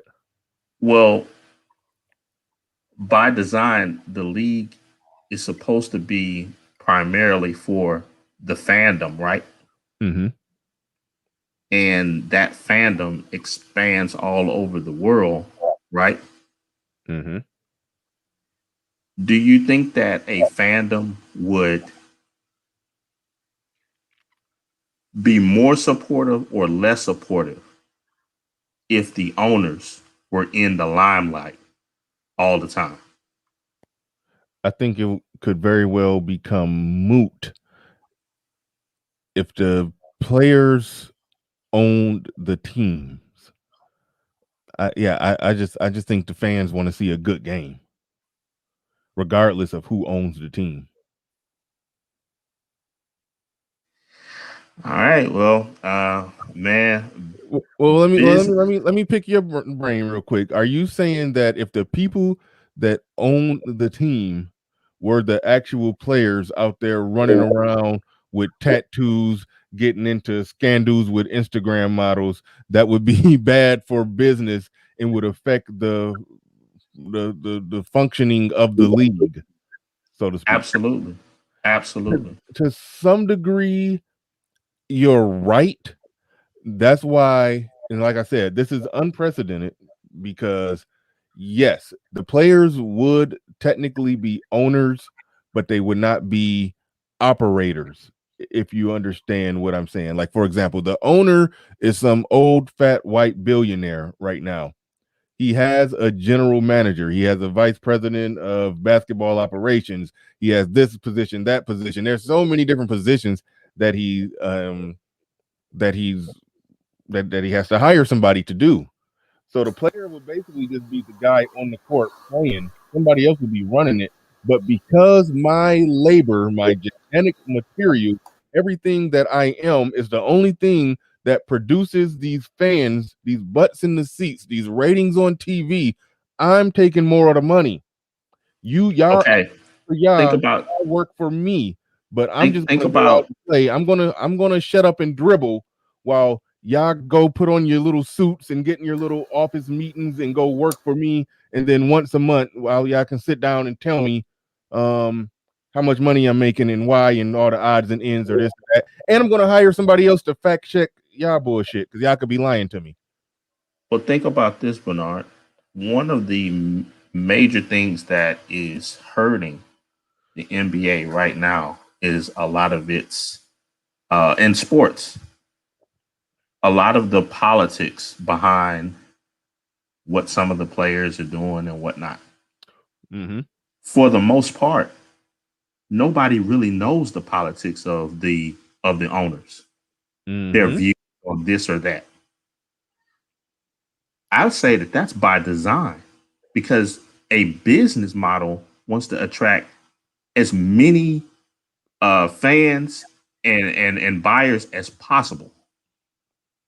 However, when you start interjecting the idea of players who want to be in the spotlight, who want to have their views known and projected towards the world, now you start to hurt your own business model because of that. Yeah.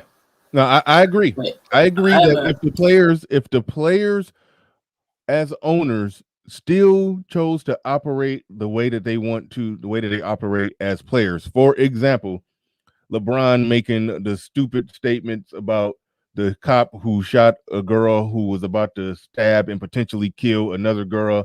LeBron, as owner, says that could potentially cause more harm than as far as the ratings and views and ticket sales and all of that, as you know, LeBron, the player, saying that. So the players would have to transition from, you know what, my voice and my thoughts on these political and social issues isn't what's important now. Why? Because I'm the man bringing in billions.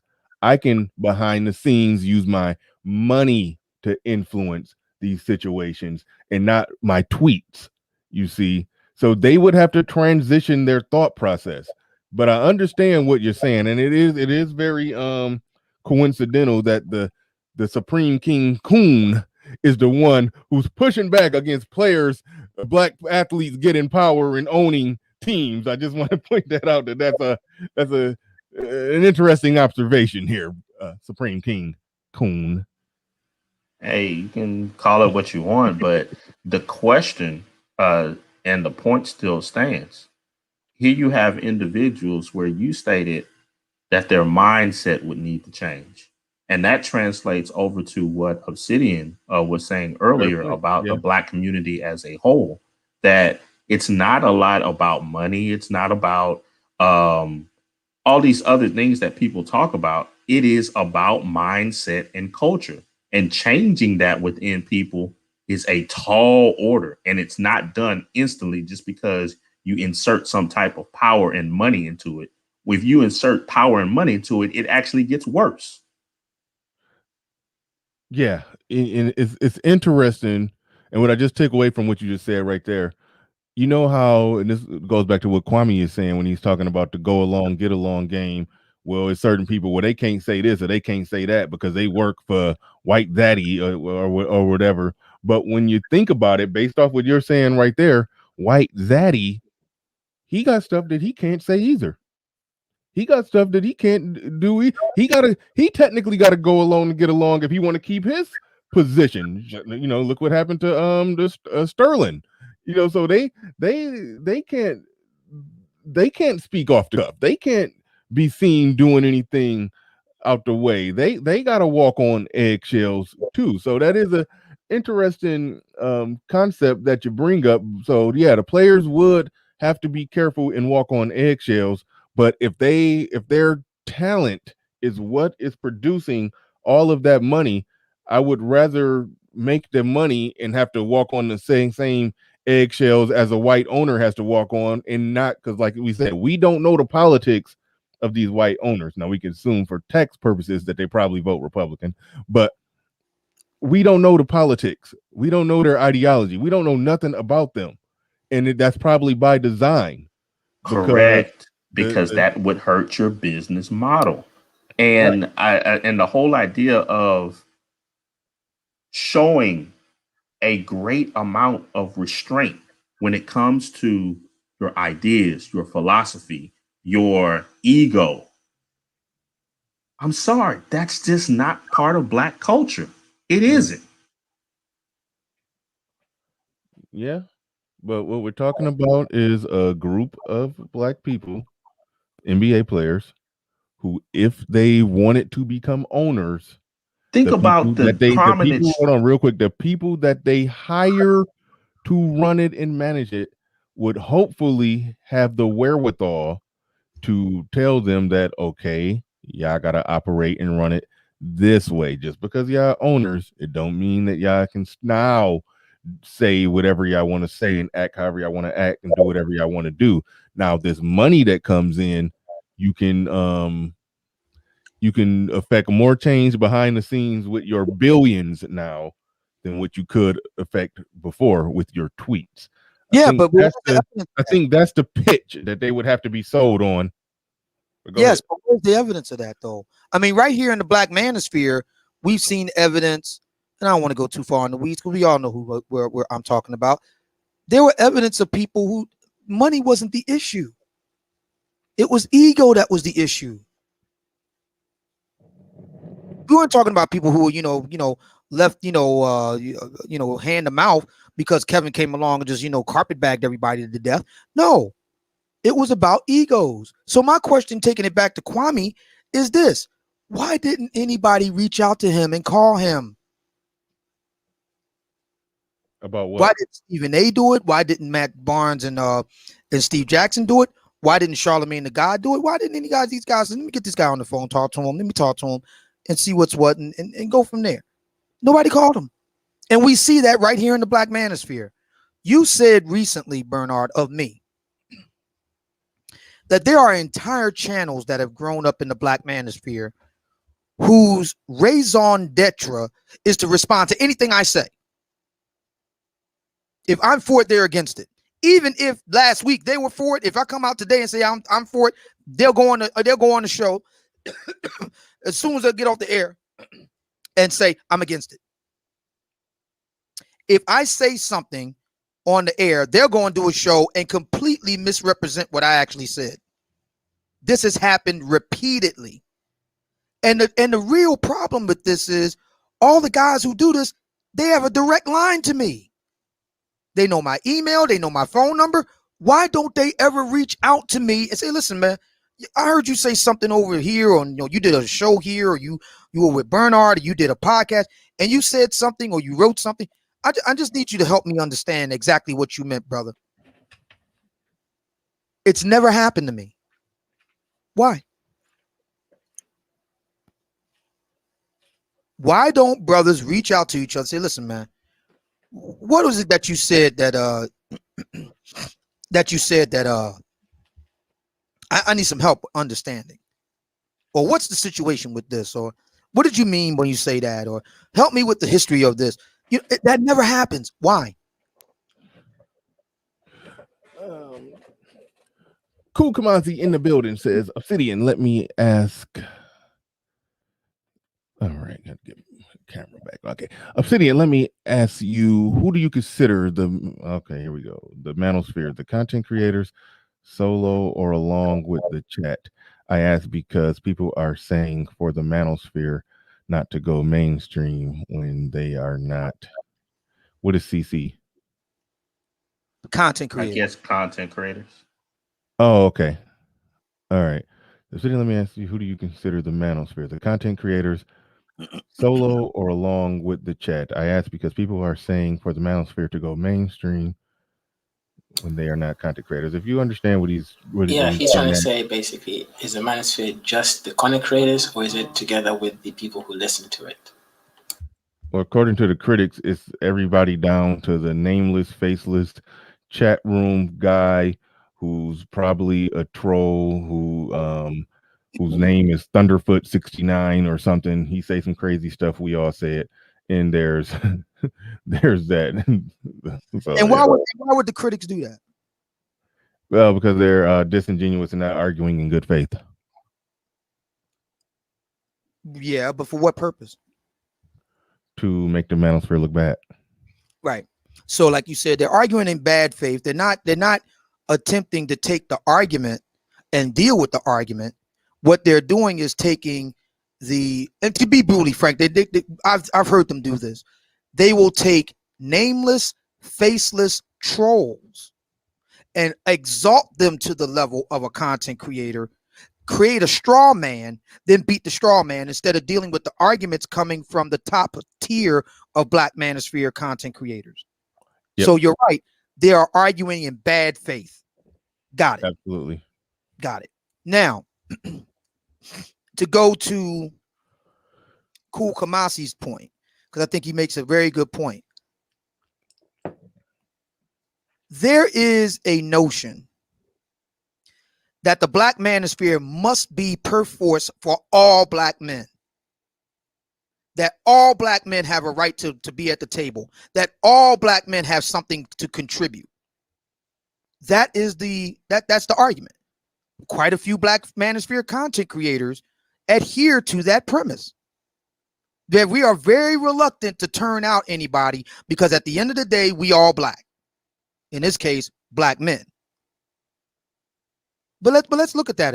And there are Black men in the Black manosphere who feel that the content creators are not above the commenters. We're not talking about, note, I didn't say contributors. I said commenters. The commenters of the Black manosphere want to have creative input, editorial input, because they feel that they're part of the Black manosphere and they should. But the problem with that is they're not taking a part of the cost. They don't take part of the cost. if things go bad, they ain't got nothing to worry about because nobody knows who they are. They can go back to their lives and do whatever they do. So as far as I am concerned, somebody who is a public figure, who is putting it on the wood, who does, have something to, something to lose. I'm inclined to pay attention to those who, got some skin in the game like me. And if anybody out there wants to do the same thing, what Bernard did isn't so hard. They can do the same thing. And when they get skin in the game, then they can join us at the table. But I don't believe that commenters are on par with content creators for a very simple reason, because they ain't got no skin in the game like that. So as far as I'm concerned, the Black Manosphere is the content creators. And the content creators have the responsibility of setting the tone for things, setting the course and direction of things, and so forth. That's what I believe. It's not about personality. Well, in a sense, it is about personalities, because people tune in to personalities. People don't tune in to positions. If that was true, the Black Manosphere would be C-SPAN. How many people love to watch C-SPAN? If you even know what C-SPAN is.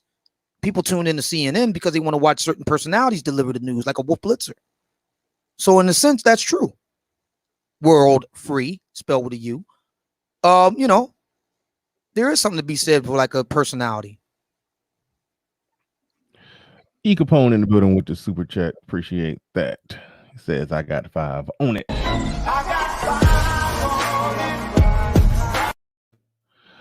Calvin 82 says, oh man, do you need to get along to do business? Thank you for the super chat. These last $2, I'm not gonna lose. You can answer that question, Obsidian. Then I do want to go to number 16 to see. We need to get along. Yes. As a matter of fact, I'm glad you said that, Calvin, because I was thinking about this morning. A common critique against me, because I think Bernard is right about something. Most of the critiques of the Black Manosphere, not all of them, not all, but I would say most, about 51%, let's say, are really critiques about me. And what they really don't like is what I'm suggesting or what I'm proposing or what I'm saying. And many critiques will go like this. We always focus on women. Why don't we talk about business? All right, then. So what business are we talking about? We're talking about crypto. Okay. So exactly what is the crypto business? Crypto. I'll tell you what it is. It's you sitting in front of your computer at home and you doing what you do, with your little moves and trades and stuff with crypto. And you do it by yourself. Let's take another example of business. We need to be talking about business. Well, one popular form of business that a lot of Black men in the Black Manosphere seem to talk about a lot is trucking. Okay. What do? You sit in your cab and you do what you do as a trucker. It's a pretty, solitary affair. Much of what Black men in the Black Manosphere talk about with regard to business, if you sit down and really think about it, they're by definition lone wolf endeavors. They don't require you to cooperate and coordinate with other Black men in real time to get something done. Those are solitary endeavors.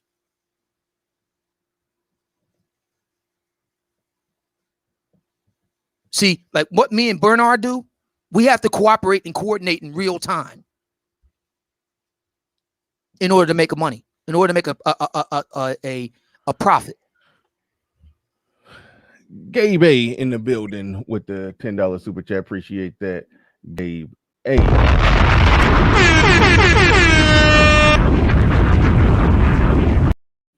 He says commenters fund the Black Manosphere. To say we aren't on par with content creators isn't wise. That's a minimization of platform funders, Obsidian, to some degree. Listen, I understand exactly what you're saying, but and I agree with you, Gabe. But the only thing when you say not on par, far as there are two different things happening here. With the person who supports and contributes to the manosphere financially, yes, in many ways you are the heartbeat of it. So I will never like my audience, y'all know I don't disrespect the people that support the channel. Well, that was one individual that I didn't disrespect. But no, I'm talking about myself here. Yeah, I got nothing but the utmost respect for those who support the manosphere. Like the amount of subs I have versus the amount of views I get, the amount of super chats I get, it's astonishing because my channel is relatively small. So I have very active subscribers. And so that means the world to me. So I do acknowledge the importance of that. So I wouldn't want to belittle or demean the commenters. I think the part that you're not exactly parsing out, Gabe, is there are commenters who are not like you. Like, so a lot of times you don't agree what's going on in this platform. It's normally a respectful disagreement of ideas. I think you'd be trolling a little bit sometimes, but it's normally in good, clean spirited, respectful disagreement, and you support the platform, and that's okay. I think what Obsidian was getting at is there are those who not only do they not support, but they say a lot of crazy stuff, and they make it easy for people to say, look at what the manosphere said, because nameless, faceless Thunderfoot 69 said something ridiculous.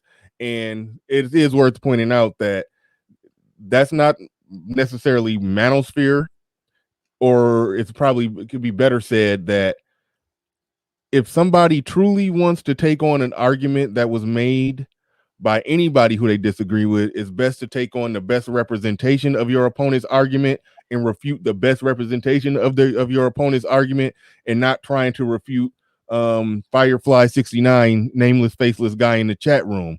That's what we're talking about there.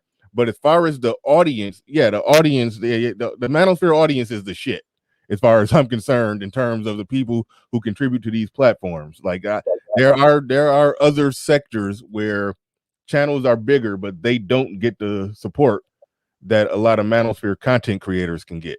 Like you could be in a manosphere if you got a good channel and you consistently put out good content. You could not even have 1,500 subs and still make a decent secondary income, a decent solid stream of income off 1,500 subs. So in that sense, that yes, people like yourself who don't got a channel, you are important, but there are problematic elements that lurk amongst us, put it like that. And so it's worth pointing that out and talking about it. But that's manosphere politics. That's I think those are better served as off the air discussions that content creators can have, and then plot, plan, strategize, and figure out what they're going to do if there's problematic elements. And I think those are better served as off the air conversations. But those who support the show like you, even though you disagree with a lot of things on here, you're not the problem, and people like you are not the problem, Gabe. So I do want to make that very clear. But thanks for your super chat, appreciate that. Rod of God podcast in the building says, how many movie studios, sports franchise, video game platforms, recording record labels consider consumers who fund them on par with them? Oh, yeah, you're responding to what Gabe said. I just parsed out the difference in the details. It's not an on par thing, but it is worth pointing out that if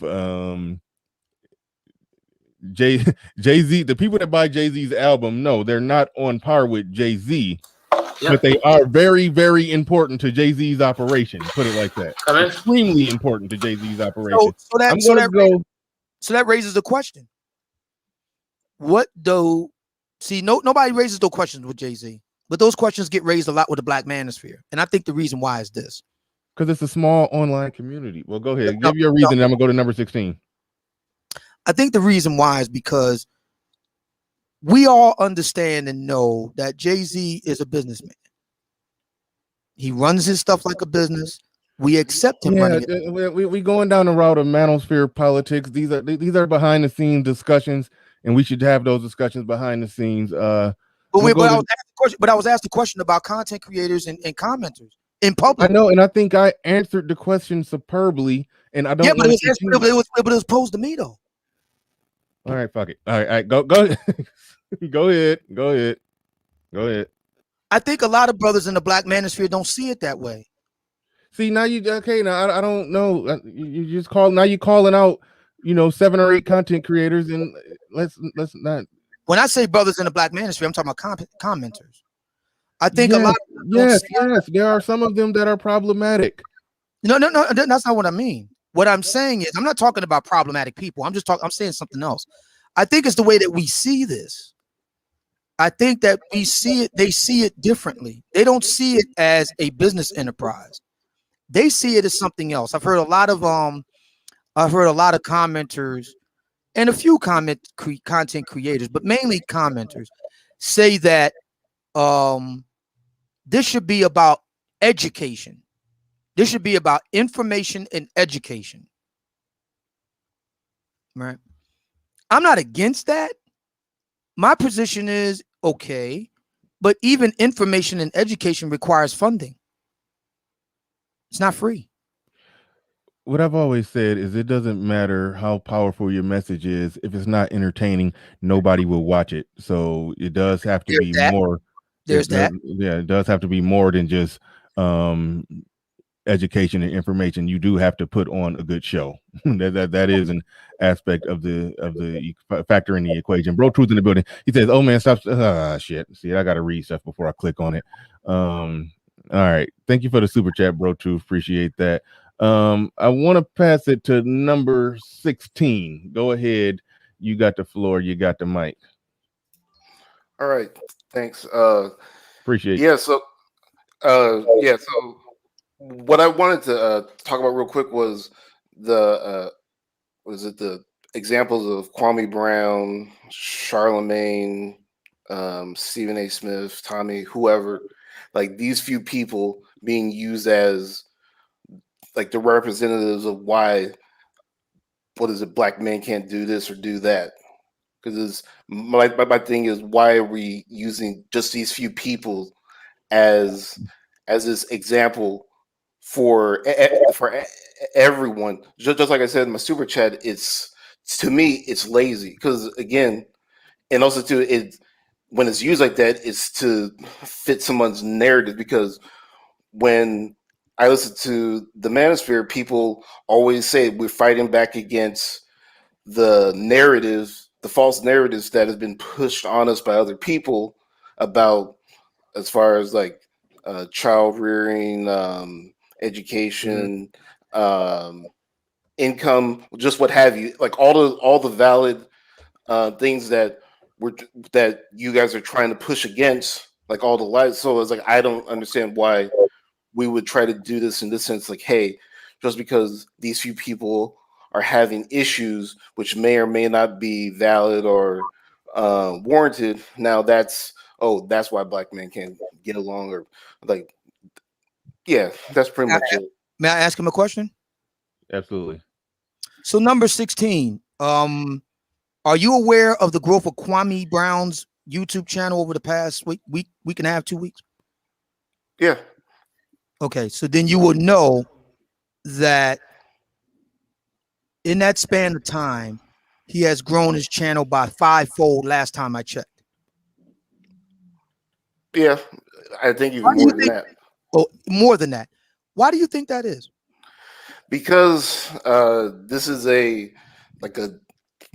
damn near 20-year-old like running a story about Kwame Brown being a bust, all of the jokes that are made about him, all the slights, all of the unfair treatment that he's been getting. And then at this point where he can actually fight back against those attacks, and not only because of the defense he's been putting up, the people that have been trying to hit back at him, and just the back and forth. So that's why I think that is, like, I don't think it's like all of a sudden just like if he was just some random guy and then he said this, he would have blown up. But there's a lot of history behind this that people can relate to. He's very well known. But if he'd have been gotten into an intense debate about the minutia of basketball statistics, would his platform grown as quickly? No, nope. So why does his platform go so quickly then? Because at this point, what is happening, like I said, for a lot of people, it is in some ways unfortunate. It's entertaining. It's entertaining. Why is it entertaining? Why? Yes. Because I would say, at least from the start of the whole thing, it was because you had a guy who'd been defamed,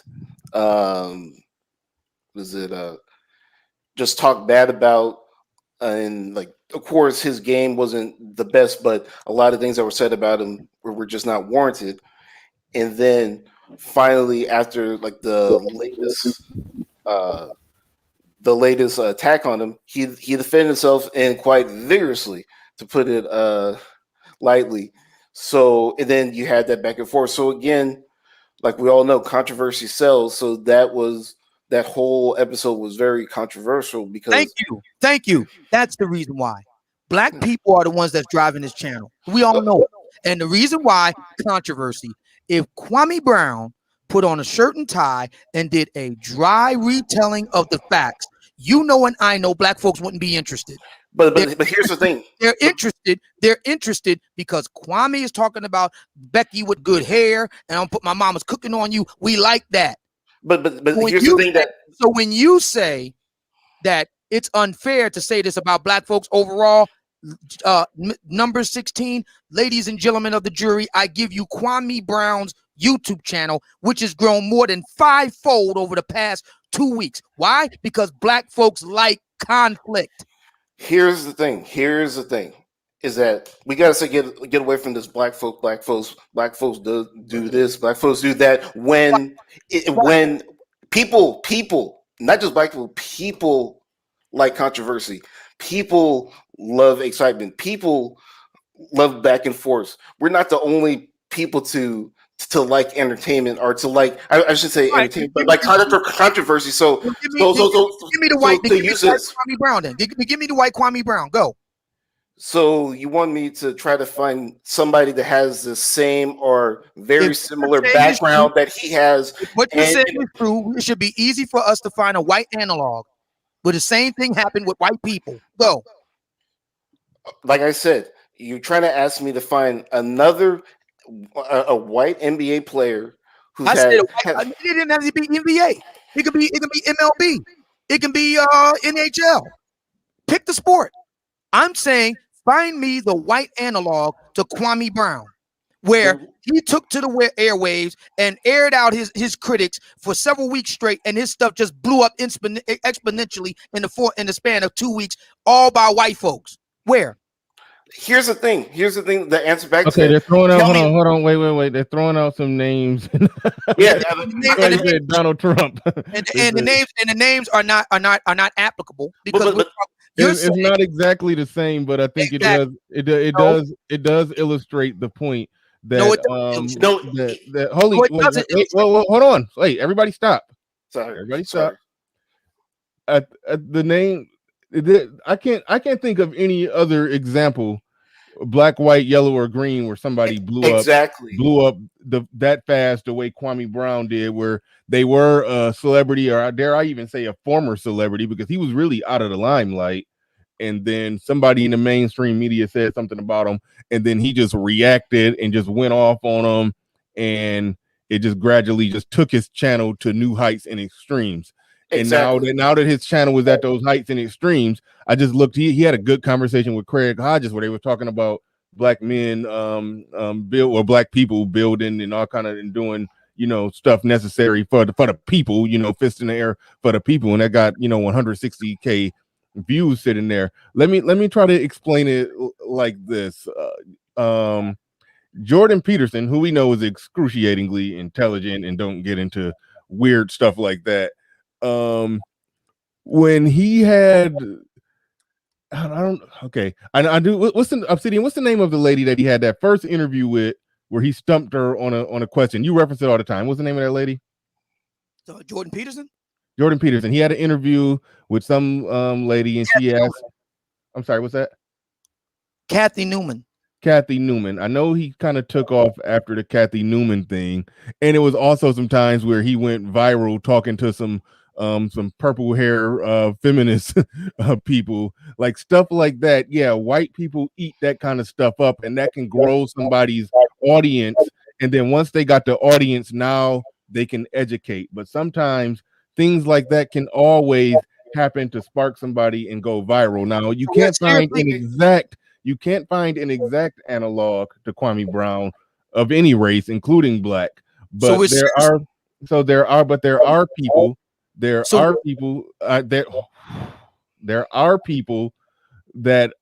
strive off being even though they're intelligent. Look at like the Alex Jones of the world. Even Bill O'Reilly strived off beating people down and browbeating people with questions and yelling at them. And like a lot of people do strive off that and get views and ratings off that. And Bill O'Reilly was the #1 news channel for a decade off just yelling at people and browbeating people. So there is an element of that. But the thing is, can you take that thing that made the layperson who may not be into the educational, informative information, they may not be into that as much, but that's what the nonsense is kind of what got them in the door. But can you keep people in the door with everything else that you actually have to offer? And I think that's what a lot of people do. People tune into Bill O'Reilly to see him browbeat somebody, but while they're listening to the non-browbeating sections, they actually learn something. So I think that's kind of the shtick that a lot of people do. And Kwame Brown actually admitted that's what he's doing. He said, I'm going to help a lot of people. I'm going to do I'm going to do this great thing and that great thing. And yeah, I'm going to entertain y'all with the Becky with the good hair stuff, because y'all like to see that nigga shit. So I'm going to entertain y'all with that, but I'm also going to do some great things while I'm here. And I think that's the balance that content creators like to walk on, like got to tread on. I think we all do. Some people do it better and some people do it louder than others, but I think most successful content creators do find that perfect happy medium balance when it comes to doing that. Right. And that's the main point I wanted to make for Bernard, is that everybody, not just black people, not just black folks, everybody likes controversy, excitement, things like that. And it's like, that's why when it's like, find a white example of this, is like, find another black example of something like that happened like this, where it blew up this rapidly, and you probably won't find. Kevin Samuels. That's not the same. It's not the same thing. You're kidding me. Kevin Samuels was more gradual, but he did take off pretty fast, and it was some controversy with the average at best thing that really catapulted him.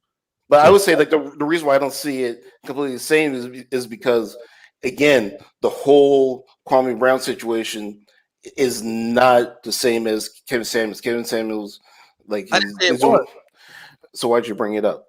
Because you're saying that there's nobody else out there doing something similar to that, and I said, yeah, it is. Again, like you asked, if I remember correctly, you asked, what is the white example of Kwame Brown situation? Again, which is a man for 20 years has been defamed, beat down. People cared about what he was doing right now. Black folks cared about him airing out people now, not what he was talking about 20 years ago or what he did 20 years ago. They tune in to hear him talk about good here now. So who cares? Who cares? No. No. Who cares? Go back to that. Who cares? Go back to let's try to get back to what you were trying to trap me before with. Who's the white? There's no trap. Brown. I simply asked you bring up Kevin Samuels. I don't know why you bring up Kevin Samuels. I simply asked you a question. That's a shock. But I simply asked you a question. And it was a very simple question. The fact that black people rapidly jumped on it shows something else. No, it doesn't. It shows that the people like controversy. Why are you so hard on getting black people? Hold it, like, because it's and true. some controversy. Loving, like we wake up and then we just have to get on YouTube. Because it's true. Black people use everybody. social media more than anybody else. Black women especially. Because So it's what? true. So what? Because Why it's does true. that That matter? Why explains does it it. matter? The way that you're talking about it is like people don't, like they don't brush their teeth. Why They are don't you take a being shower. They don't eat. They just Why get are on you YouTube and being like, oh my God, this Why are you being controversy. It's offensive? feeding me. It's Why like, are you being offensive? I'm not being offensive. You're the You one are. that kept. You How- are being defensive. I asked, I made an argument. Why couldn't those black men call up Kwame and work So it out? what? So what? Why couldn't they do it? Why did they have to? I'm not That's their the psychologist. point. I'm not their psychologist. Are you Thank their you. psychologist? Are Thank you. you their psychologist? Thank you. Are You just No. took my point. Thank you. No. Thank you. Okay, here's the thing. I bet you. Thank you. I don't watch your content, but I bet you have videos commenting or what is it, reacting to other manosphere people. Why couldn't you talk to them? I know you I have to reach have out to people all the time. You have no So- idea what my 3 email boxes looks like. I reach out to people all the time. The vast majority of time, they never write back. So why do you even respond? Why do you even make a video if they don't respond? If you don't want everything to be civil and you don't want to And have every any time I issues, respond, why even I- create a video on it? And Why every create a time I video on write it? back, Just let and it every drop. time I respond, I deal with the issue. Case in point, Derek Jackson. I got damn near 70 videos over the past 5 years while I'm addressing his argument. So what? So here's the Oh, thing. so what? No. So what? Yeah, right. No. So what? And you So what? you want to know why? So what I is that? address You argument had consistently. 70 I videos address the talking argument about consistently to the tune of 5 70 years. videos. Oh, so what? So no, yeah. So here's the thing. Like you said, you had all these other minister creators who make video and content on other people and hitting them on maybe some things that are valid, some things that are invalid, and that's all of a sudden a problem. But you can make videos on a guy for 5 years, 70 videos, and all of a sudden that's good because you're on If topic. he's making an argument, he made an argument and I responded to it. Okay. Why couldn't you send an email to him to just clarify his? I did. So why didn't you just drop it? And if he didn't clarify it, then why are you talking about something? Because he's a public figure and he's making an argument and I can respond, and I did. Well, here's the thing. If you didn't get a response back to him, if you didn't get rid of response back from him, how can you respond accurately? If you don't, okay. See, So now you're losing the argument. Oh, he started. So to make sure we got this straight, now we're moving from, don't say that about black people, even though black folks have a clear problem with this. It's everybody doing it. Now we're moving to why do you do what you do, Obsidian? I explain why. Yeah, I do because, what I do, and then that's not good enough. Now where are we going to move the goalpost to next time? Where are we going now? Where's it shifting now?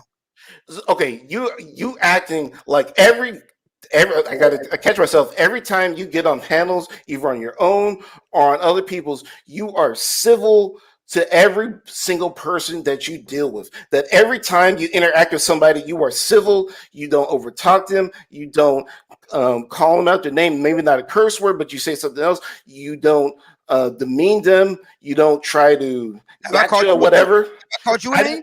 I didn't say you did, but I said, do you do that? Like, do you at any point in your time doing panels, do you do it?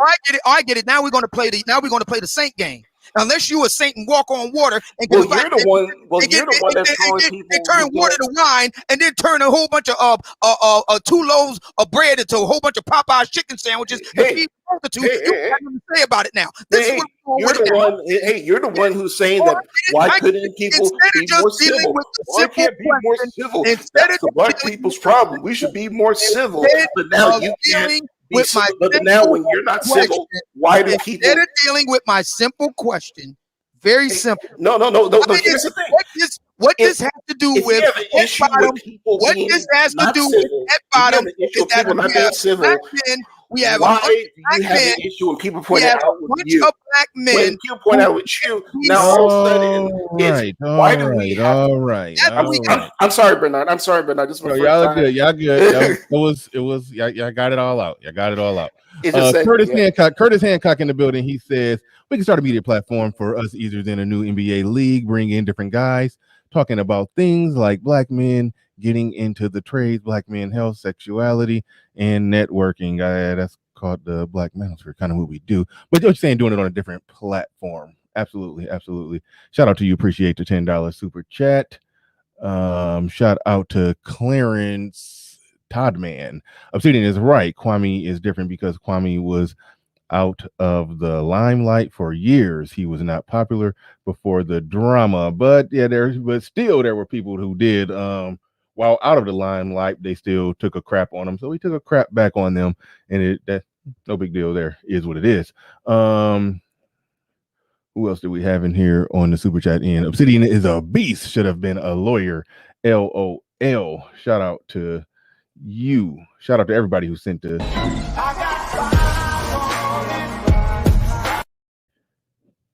Shout out to everybody. Cool Kamazi in the building says Obsidian, Matt Barnes, Steven Jackson reached out to Kwame and publicly apologized. Kwame did not accept it and continue his content towards them. That is interesting. They did hit him first, and then he hit back, and then they tried to hit back, and then he kept hitting harder, and then he blew up even harder, and then they apologized. So I don't really knock him for saying fuck no apology, nigga. But so I don't really. What'd you say? So now it's a question of at what point in the timeline did they apologize? Was it right off the rip, or was it after they got ripped?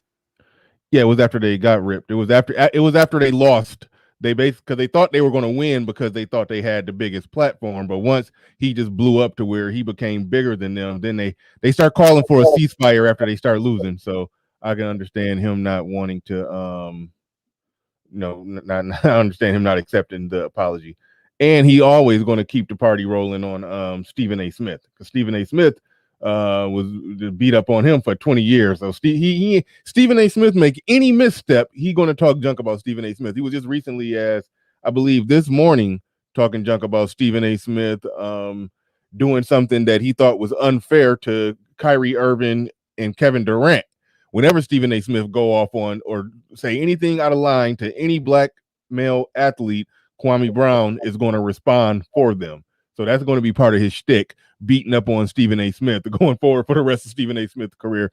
And I'm not going to say I necessarily knock him for that, especially if the merits of what he's saying is on point. So I'm with him. I'm with him.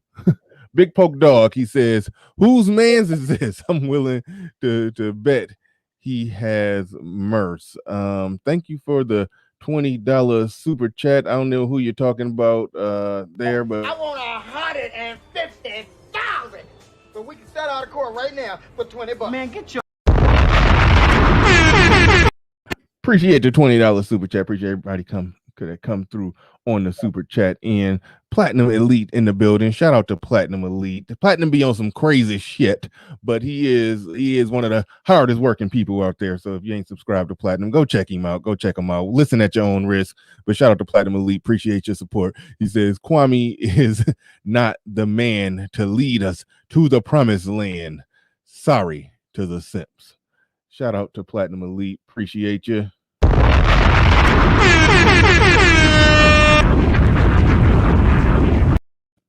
And also shout out to King Dadango in the building. Appreciate your support.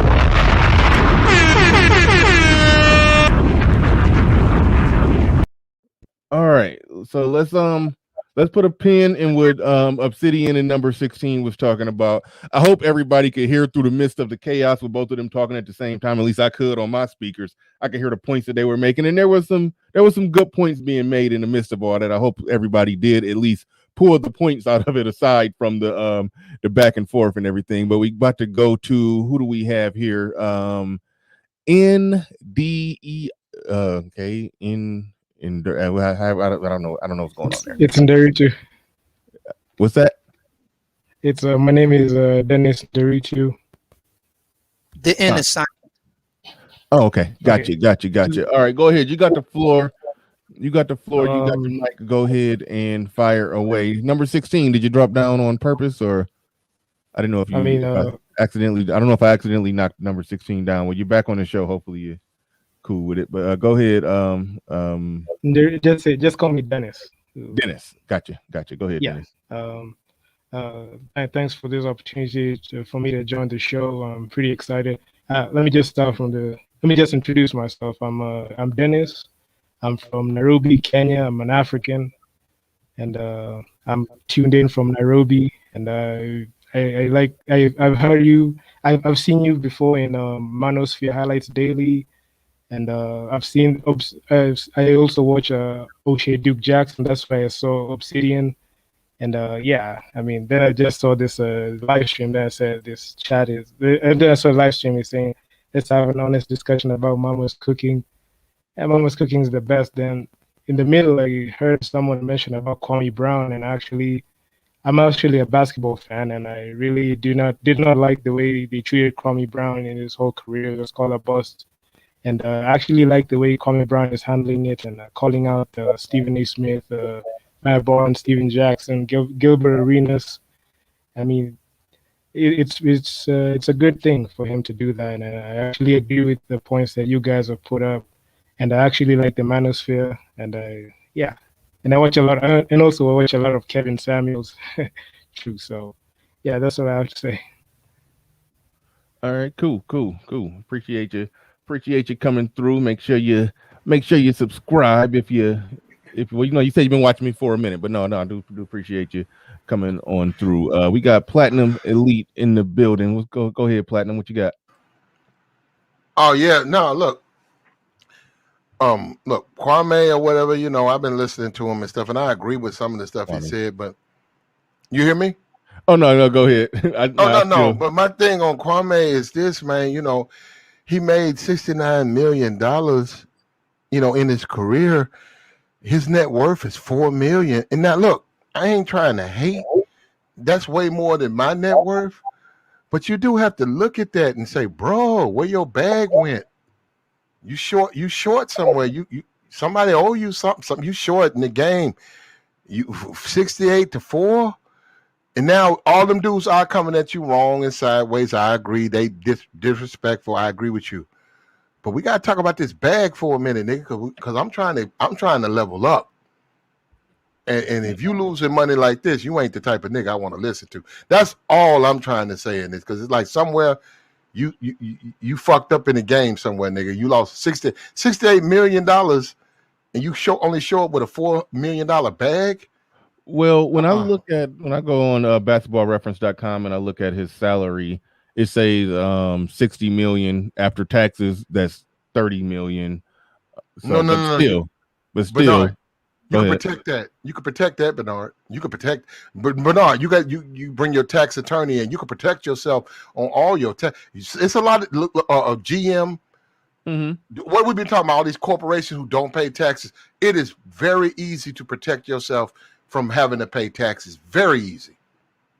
Well, they actually that's true. That's true. I mean, there's details to it. I heard NBA players talking about how they got their first check and they thought it was they did the math and they thought it was going to be a they thought the check was going to be a certain amount and it ended up being half of that amount. I mean, they get their check already with the taxes taken out, but if you get somebody who's good at taxes, they can finagle it, and that's why they make donations to certain foundations and give money to the museum and this or that, so they can write off their taxes, so they can finagle the numbers and do. Yeah, there are things you can do. A lot of those basketball players, especially those ones that got in at 18, their money management was not the best. Typically, a lot of them, if they made after taxes, $20 million over the course of their career, I guarantee you could go fast forward 20, 25 years later. I don't think that's uncommon that they just may just be worth a couple million. They may have a house or two that they still own. They may have they may have some money somewhere, but as far as they was living that fast life, and they had to buy mama that mansion. They bought mama that mansion. They took care of Okay, but them. They did some stupid shit with their money. They tricked okay, a lot of it off. Okay, wait a minute. Yeah. But now, if they did that though. Hold on. But so I don't think that's uncommon as you think. If somebody netted 30 million, fast forward 20 years later, they worth 4 million. I don't think that's as uncommon as you think. Oh, that's very uncommon. Look. Look up. Hold on, Bernie, real quick. Bernie, One more thing. Bernie, what are you about? Bernie, you're about to come up. You're about knowing the laws. What you guys always talking about over here on these channels? Oh no, I wouldn't about fuck that up like nonsense. That. I wouldn't fuck up like that. But that's what I'm saying is it's not uncommon for those athletes to fuck up like that. It's just not uncommon. Okay. And one thing, hold on, this is one point I was trying to make. Go look up the people who win the Mega Million. When they track those people, they actually did a show on it. When they track those people, 10, 20 years later, 15 years later, a lot of them broke. But Bernie, that's not what. Okay, let's talk about the manosphere. You guys came together, all of you guys, and created a space. You guys don't support stuff like that. You worth 69 million. You're gonna go throw your money down the. You don't support. Look, you show them avenues and ways. Lawyers. Hold up. Let's talk about Donald Trump. Before he became president, what did Donald Trump say? I am a businessman. Donald Trump don't pay no taxes. He said, I go legally by the law where I can get away with what I do. So now I'm looking at Kwame. I ain't got no problem, and I agree with Kwame. They are picking on him. But Kwame, you made $69 million. You only got a $4 million bag. Bro, I can't support you, nigga. You a clown. But like, let me ask you a question, Platinum. Real quick. I'm not disputing the numbers here, because to tell you the truth, I don't know. But so I'm just gonna take your word for it. What does that have to do with the situation that we talked about earlier, where Kwame and 4 other black men couldn't be civil to each other? I'm trying to help me with the connection. Okay. Becky with the good hair is worth 10 million. Steven, who he says a thug and a blood, he's worth 20. And Steven Jackson, I mean, the commentator's worth 8. He makes 8 a year. I think he's worth 16. His net worth 16. Kwame, okay, I like Kwame. Kwame came into the game under the leadership of Michael Jordan. Off of that, that's $1 billion. Then he worked with Kobe Bryant. This man played with Kobe Bryant for 3 years. That's worth $20 billion.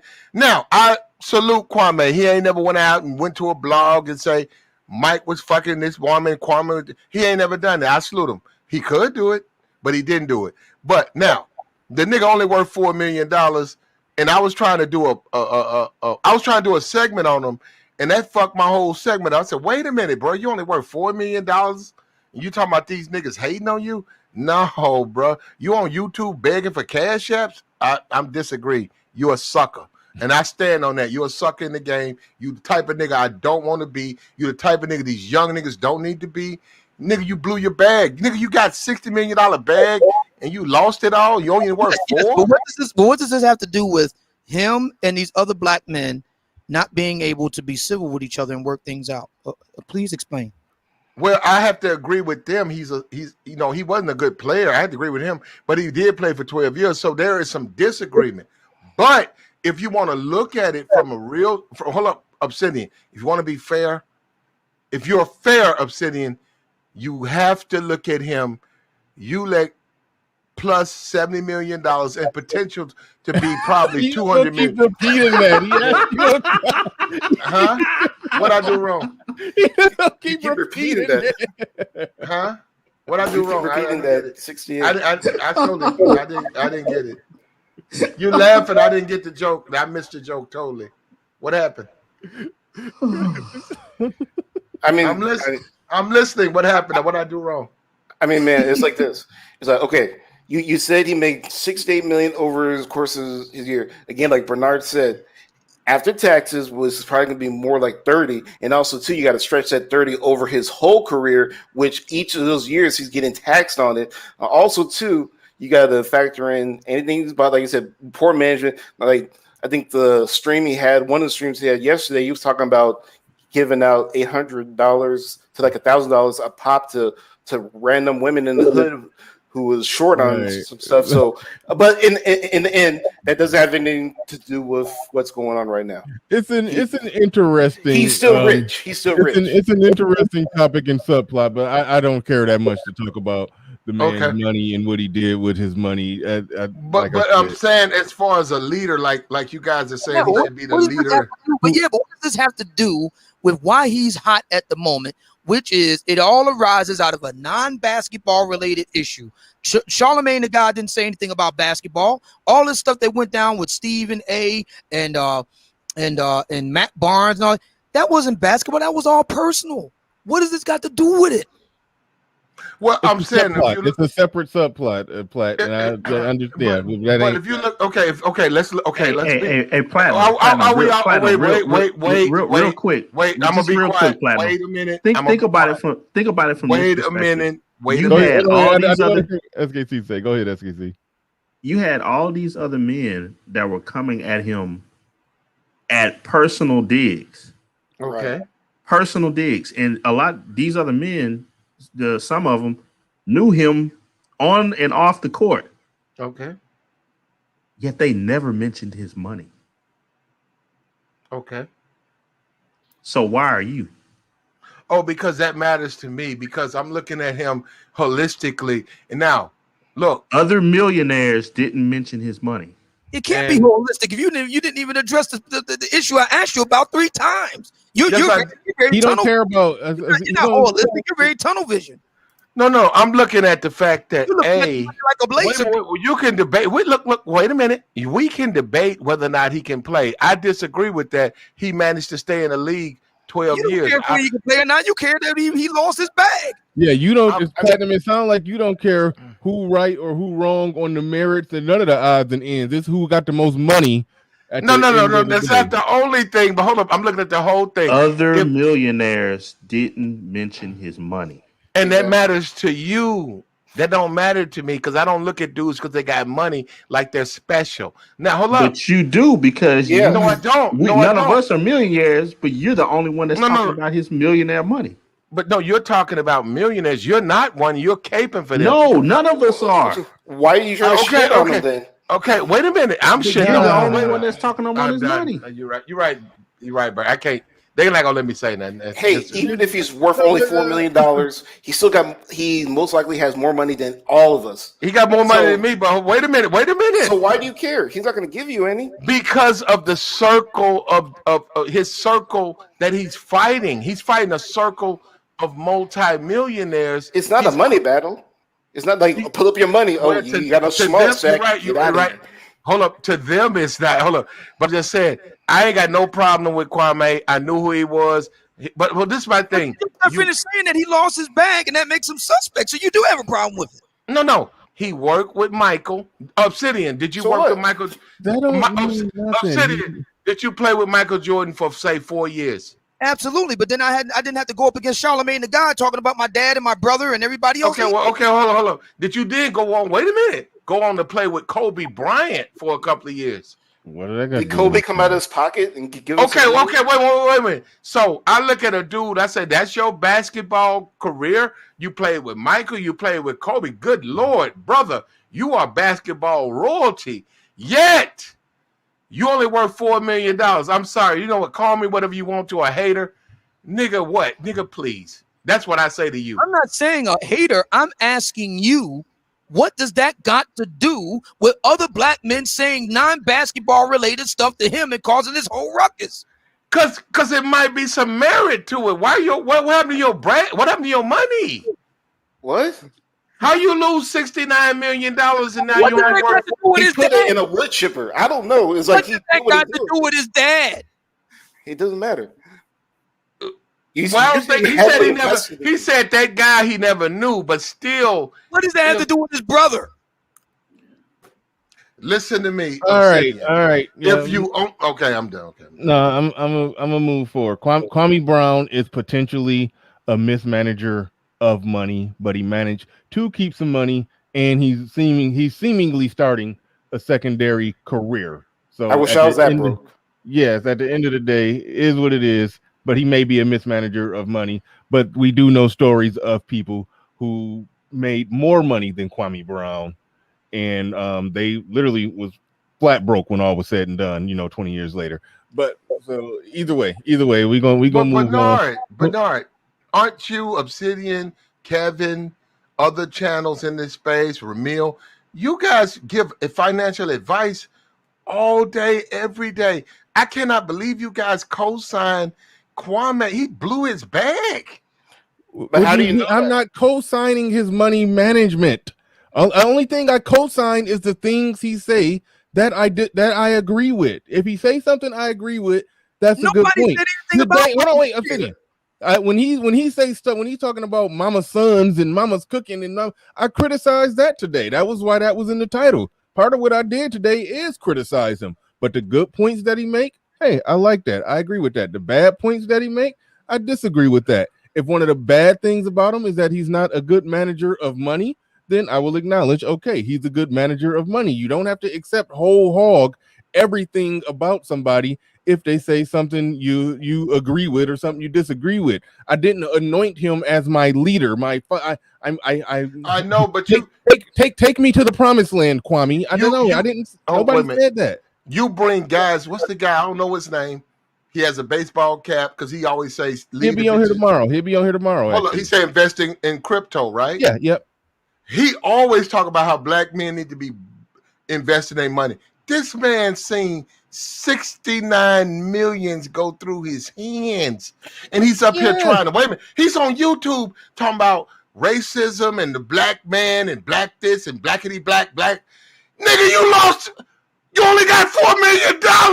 How do you know he only has $4 million? Did he open up his books to you? How do you know that? That's what the internet estimates that he has, and so we'll go with that. So whatever. So he may be potentially bad at. We can't support that. He was bad at managing money. That I mean, I don't support him. I don't support him. Then damn, don't support him. They gave an 18-year-old a bunch of millions of dollars, and he mismanaged it. I assume at some point in his life he realized, hold on, I need to get this together. So he salvaged what he had and made sure he didn't lose what he had, and probably doing what he got to do right now as a grown late 30s-year-old man, doing what he got to do to try to keep what he have. But he no doubt. I mean, they said he used to walk around with an entourage. He probably MC hammered some of that down money from 18 to 25. I mean, so it is what it is. But right now, I think he got his head on straight, and I can rock with him on points I agree with and disagree with him on points that I disagree with, and just say, I can't fuck with him. He ain't got enough money. That's just weird. Best. But what does this got to do with him and these other guys? It don't got nothing to do. It don't got nothing to do with the question that you introduced to the conversation, Obsidian. It don't. The question that Platinum introduced to the conversation has nothing to do with the question that you introduced to the conversation. And I don't think Platinum is, beholden to your question. He just does need to acknowledge when you ask the question, oh, it don't got nothing to do with it, and he just quit saying he lost $60 million. But what does that have to do with this? He lost $60 million. That's really goofy. And I'm like, why are you just repeating yourself like a kid saying, I won ice cream? I won ice cream. That's why I started laughing. No. I don't repeat myself, but Obsidian, look, I follow you. Is he mistreated? I actually agree with you. Are they wrong? I agree. But I have a but because it's like, nigga, you lost 60 mil. Nigga, please. I have to leave the table because I'm like, nigga, you lost 60 bands, you lost 60 racks, you lost 60 million in the game, and you have been talking about some Charlemagne the God. I don't know how old you are right now, but just given how you act, how you talk, how you conduct yourself right now, I'm betting 18-year-old Platinum. If they start giving you $5 to $10 million a year at 18. I tend to believe that I'm just gonna guess 50-year-old Platinum wouldn't have a whole lot of that left. I'm just going to assume. Okay, I'm going to assume you would fuck it off. Okay, hold up. If they gave it to you now, if they gave it to you now, if they gave it to you, hold on. If they gave it to you now, or if they gave it to you over 40, I think you would do right by it. But Does 18-year-old Platinum? Oh hell Okay. no! You fuck over that money too. Does Michael have his money? He made Holy way more. shit. And what does it matter? I'm asking you if he Michael- played with Michael. How could you say All right, that's his Platinum, peer that's- group? Platinum, I can't do it. I can't do it. That's not his peer group. Michael Jordan didn't even like him. I can't do this, Platinum. All right, this is Okay, getting I'm weird. outta here. This is All getting right, weird. Thanks, Plat. Yeah, go check out Plat. Appreciate him. He's come through. He's super chat. I told y'all before he even came up, he say crazy shit. But so I can go check him out at your own risk. But Platinum, one of the hardest working brothers on. Anyway. All right. Shout out to Platinum. All right. Hotep Gooch, he says can't stand pocket watching. Hotep Gooch wants to know why black men always stalking other black men's pockets. Fair question right there. Jaden Archie in the building says Platinum have no idea what he's talking about and why he's so buys pocket watching. Thank you for the super chat. Appreciate that. Appreciate everybody who comes.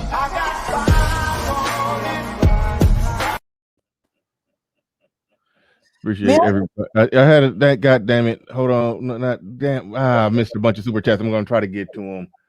Young Jay in the building. He says you trolling Platinum. No, Platinum was not trolling. That was just Platinum.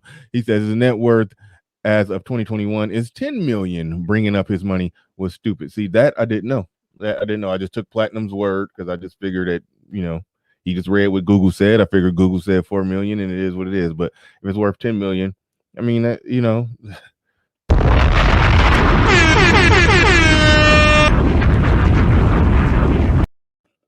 I'm going to try to look very, very quickly as possible to try to see the super chats that I missed. A lot of people sent super chats, so give me one quick second as I go through the analytics to dig up the super chats. And we got let's see who we got. I read Young Jay. Ty City says Kwame gets a pass on telling others what they should do with their money. I don't even understand the point that you're making there. There's a lot of people who make suggestions of what people should do with their money. I told people to buy AMC. Not a financial advisor, but I made a recommendation that, hey, AMC stock is going up. Probably should buy some. TBE Trucking in the building.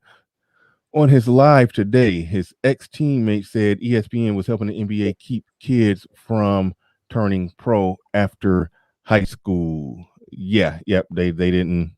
Yeah, that was. I don't feel like getting into that, but yeah, that's true. The NBA didn't want them to come straight to the league. Well, it's a lot of debate and a lot of back and forth on that. I actually do think it's fine arguments on each side. I think the capitalist in me said if the man is 18, fresh out of high school, and got the talent, he should be able to go make that money if somebody wants to pay him that money. The NBA fan in me would like to see players more developed when they get there so I can see a better product on the court. But that's where I'm at with it. But Hotep Gooch with another one. He says Platinum Elite. He said, hold on. He said, well, you got Platinum Elite with a question mark. Then he says, ain't hearing nothing but mediocre. Aluminum, step your game up like Hotep Gooch player. Hotep Gooch been global for all right, been global for a minute. And Jaden Archie says Platinum have no idea what he's talking about. Okay, I think I read that one. Hotep Gooch sent a lot of $5 super chats. Appreciate that. That said can't stand pocket watching.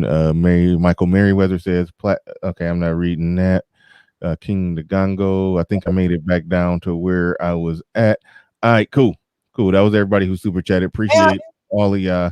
And you got it. I know, real quick. There, I said it. Who's in the back chat is telling me your device is not connected, so you may have to drop out, then come back in if you wish to be on the show. There you go. All right, so go ahead, Obsidian. What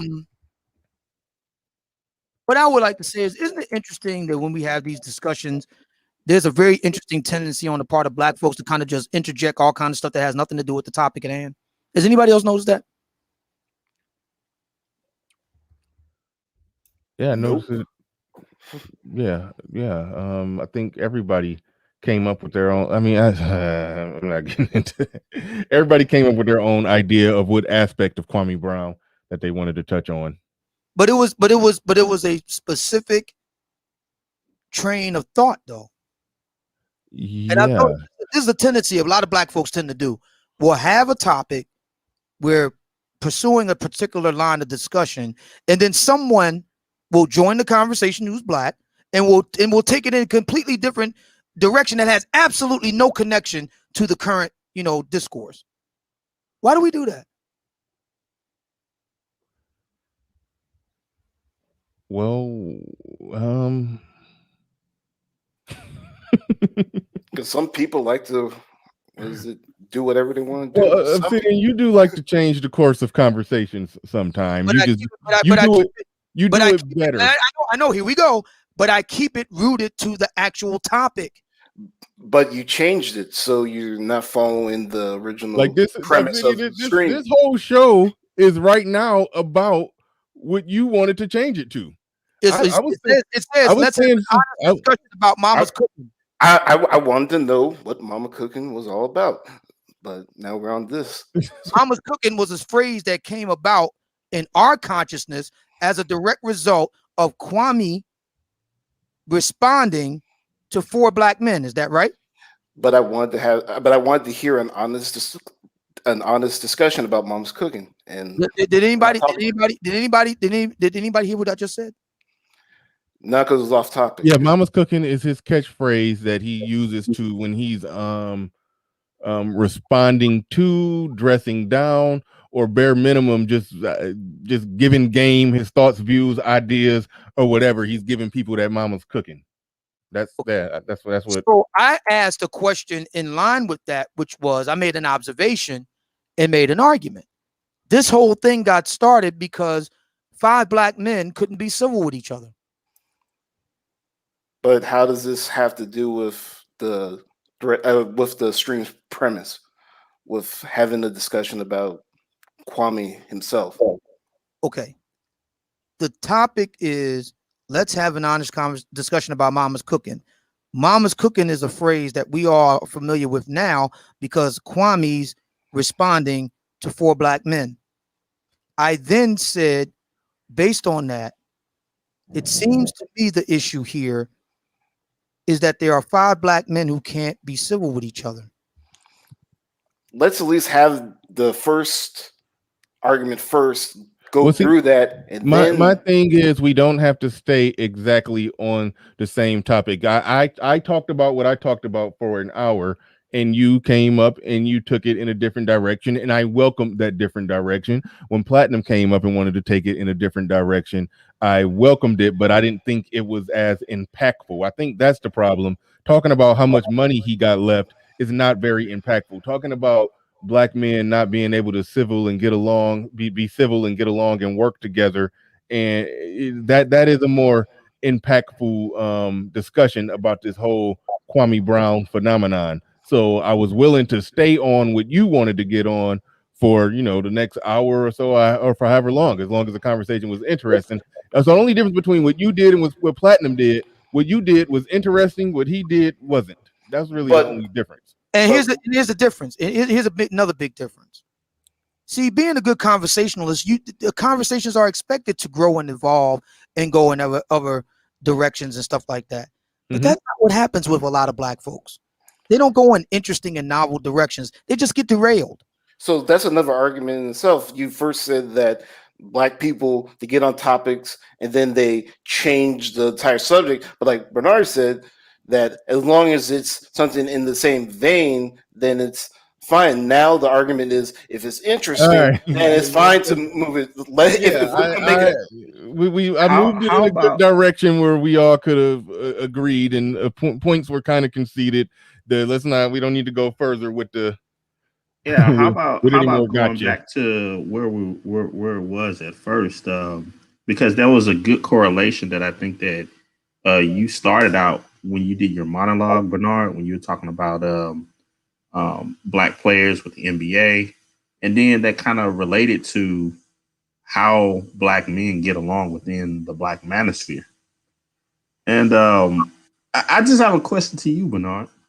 On that whole idea with that deal which you were talking about, do you think that black owners could shelf politics in order to preserve their business? Black owners of an NBA team? Yeah, like take for instance during the height of the BLM stuff.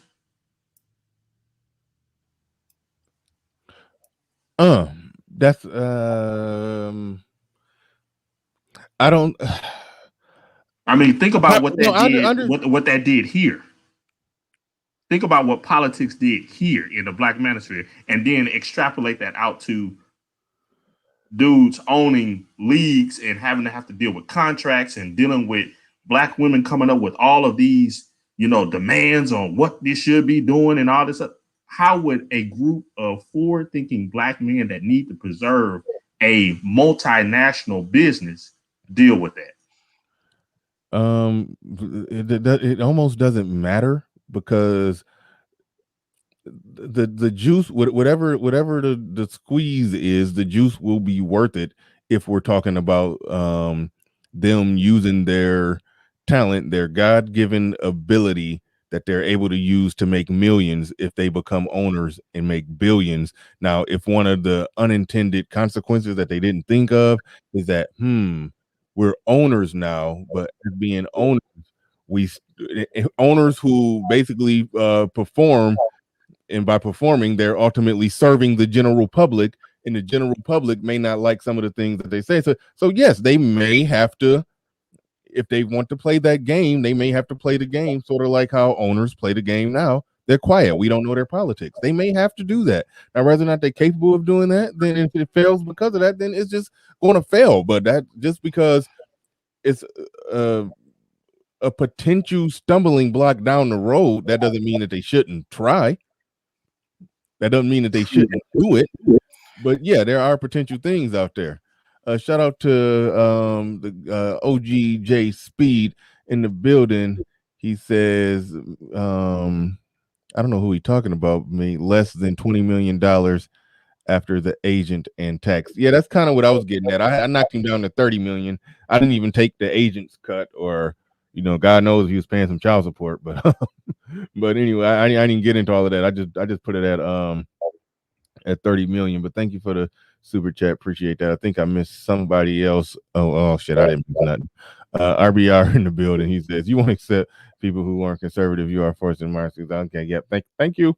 All right. No, I do appreciate the super chat, RBR, but you be saying crazy shit. You know this. Thank you again, Platinum. I think this was one that I didn't read. He says Kwame Brown net worth and salary. Kwame Brown is an American basketball player who has a net worth of $4 million right off Google. Dude is a sucker. All right. Hey Bernard, can I respond? Can I say something real quick? Absolutely, JB. In my bag, because I was supposed to be talking to you, reaching out to you. But anyway, we'll talk. Go ahead, JB. You got it. You good, brother? Whenever you get a chance. But yeah. So I actually want to respond to Platinum. I it doesn't seem like he's still on the panel. I'm on the road right now, but I actually want to respond to him because I hate when I see this type of idiotic stuff, right? And actually, when people like Platinum say the things that they say, that's immediately how I know they're not investors, right? Because he's talking about you should be investing, you should be doing this, but it's like somebody who's an investor, right? And I'm an investor, and I have receipts for it, by the way. So if he'd like receipts, give me his email, and I'll send him receipts. My portfolio, all right? People who are investors, typically you can't get access to their assets. You don't know what assets they own, right? So when people talk about people's net worth, how do you fucking know? Excuse my language, but it's always annoying when I hear people say this shit on the internet. It's like, how do you know? Like if this is my government name, right? You can't go on any Fulton County database or DeKalb County database and find any properties I own. Yet I own properties in both of these counties I just mentioned. Right? So you'd have no idea what my net worth is, right? You'd have no idea. So how the fuck do you know how much money Kwame has, or how much Kwame has, or how much he's blown? You don't know. Some shit you see on Google. These are websites. I could create a celebrity net worth website right now. In fact, that's what I do for a living. I'm a software engineer. So for a living, I create apps, websites, etc. So I could literally go and create a celebrity net worth website right now and put Kwame's name on there and say, this is how much he's worth. And then immediately, is that true?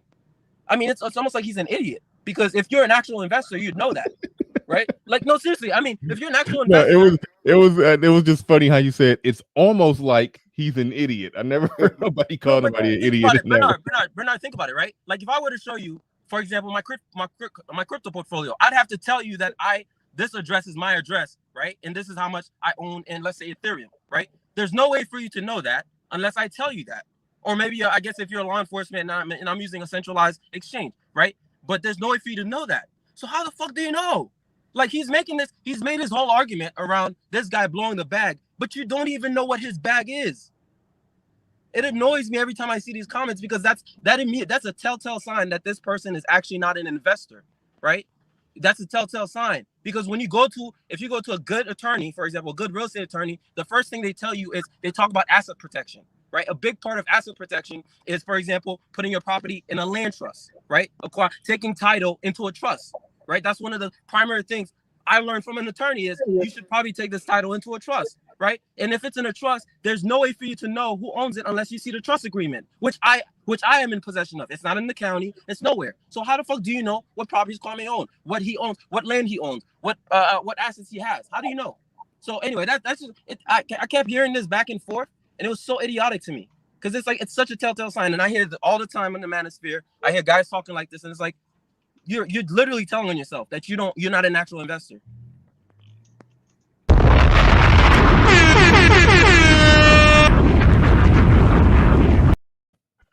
Thanks, JB. You brought the heat. Thank you very much. Appreciate that.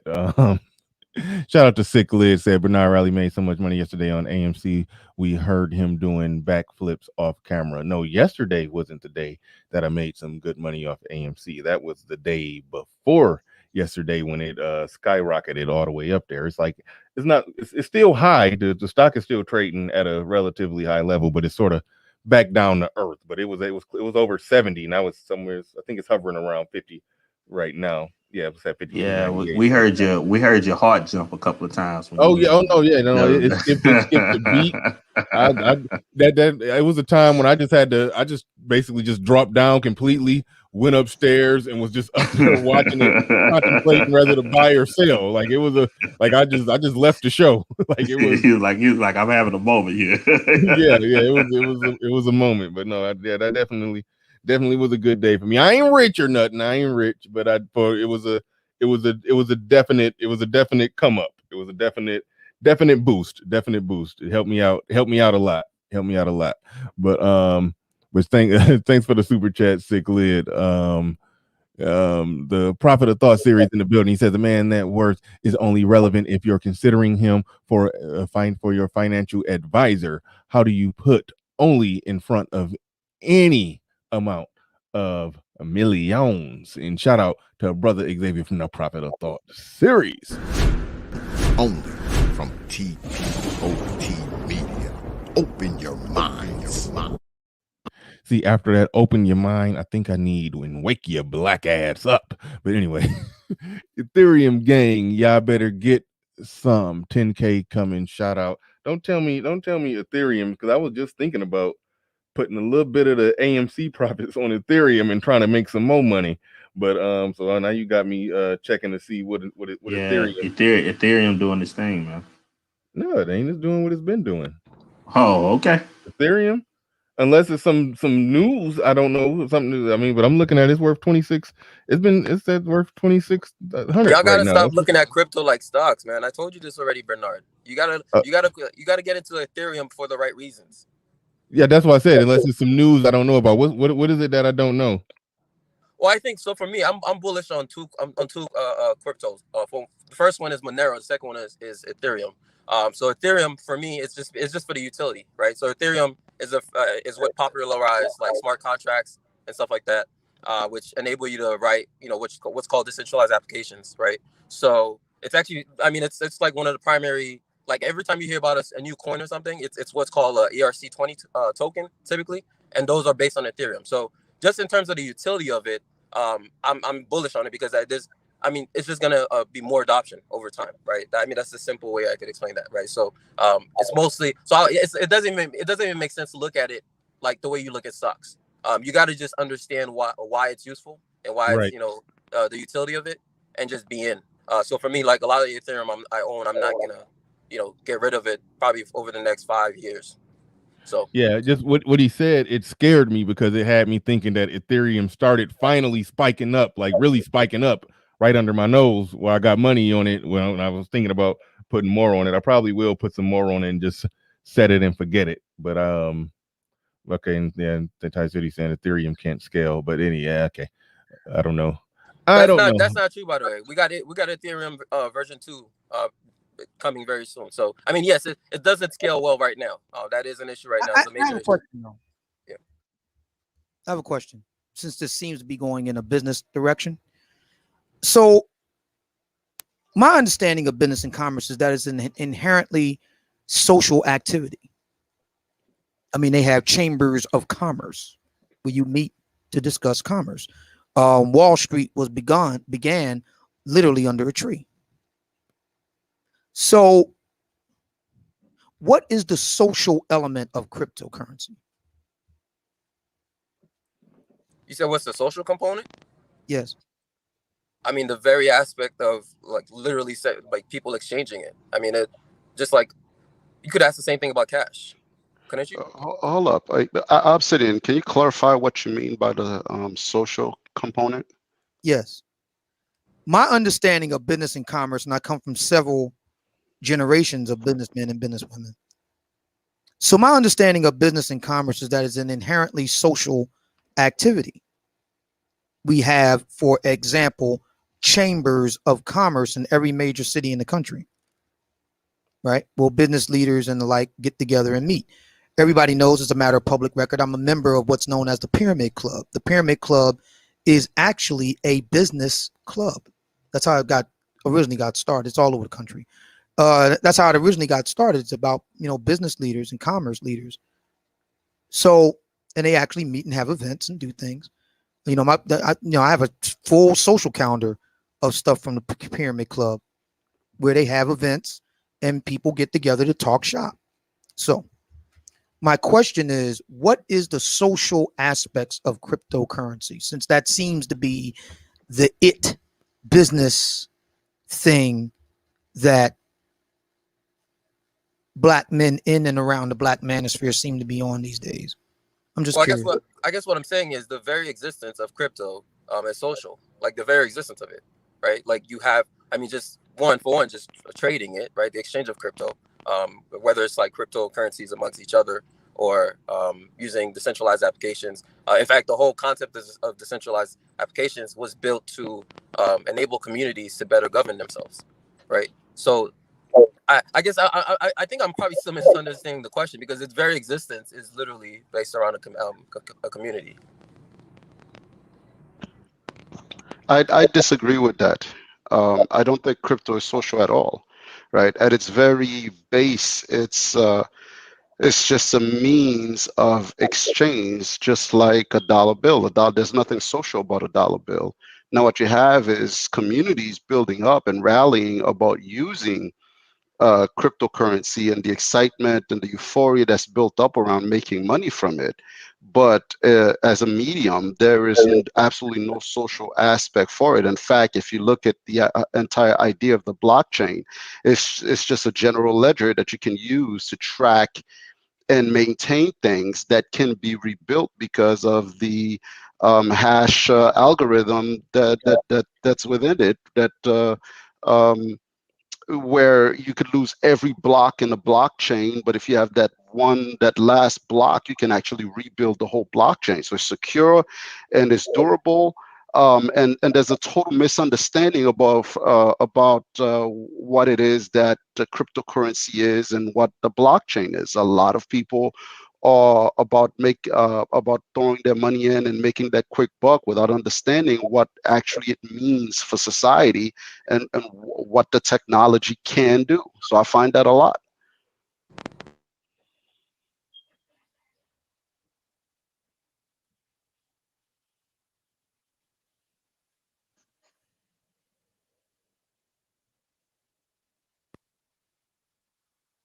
Did I lose everyone? No.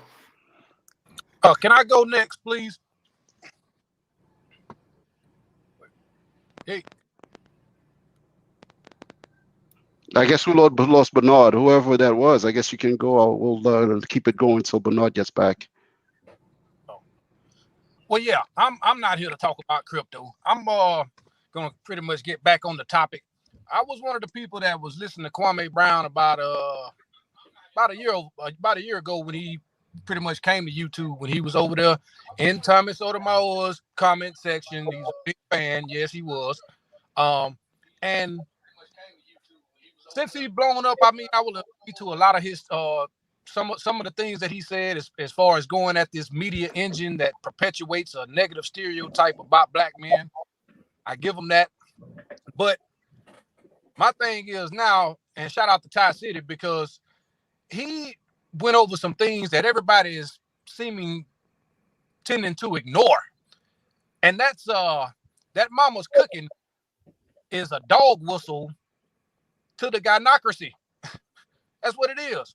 So when you sit up, that's what I touched on in the beginning of the show when I did my opening monologue. That's kind of what it was about.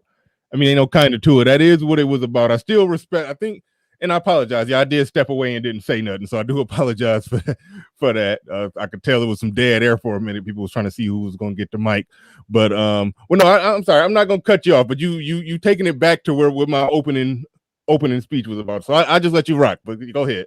Yeah, I mean, I missed the beginning, but my bad. Okay, no, go ahead. But that's basically what it is. From the and another thing is, this black people are always looking for a savior for some damn reason. It doesn't matter who it is, and this is the new flavor of the week. You know what I'm saying? Because I sit up here and you listen to people speak long enough, you'll hear their true intentions. Now, before he blew up, he was pretty much unscripted, raw truth, man. And that's why I listen to him. But now I'm starting to see him, kind of tuck his tail, like what we in the South like to call crawfishing. I sit up here and listen to him say that masculinity or integrity has nothing to do with your word. That man said your integrity has everything to do with shaking a man's hand or having dinner with somebody or some bullshit like that. That's where he kind of lost me when he went there, saying, that it doesn't have anything. But hold on, wait, wasn't he saying that just pointing out that, and I hate to get into this because I ain't trying to get into Tommy Sotomayor drama, but I think he was just pointing out that him and Tommy really don't know each other. Tommy Sotomayor only contacted him when he went viral or something like that. They don't really know each other. I think that's hogwash. To be honest, Tommy got his shit with him. I mean, I definitely don't agree with everything, all of his antics and shit like that. But I do know a time when Kwame was all on Tommy's slong, seriously. Okay, and now to watch him go from that and then talk about Mama's Cooking, talking about buying shoes for underprivileged kids and shit like that. Go to the neighborhood, go to the hood right now. How many of them motherfuckers have a shortage of shoes? Most of them got on Jordans and all this other shit that they mama dressing them up in. Okay, so that's some bullshit. We always incentivizing the bullshit that's in our community. Now you talking about getting homes, Section 8 home housing and all this other bullshit, man. And then I seen you crawfish up there with Joe Brown when Joe Brown was actually giving you public record about Kamala Harris. You shut your mouth. I don't want no smoke, Paulo. I don't want this. I'm talking about, man, look. I ain't see that. We need to get away from the worship. Yeah, it was bad. We need to get away from that worship, man. And at the end of the day, he ain't the most intellectual motherfucker on the earth either.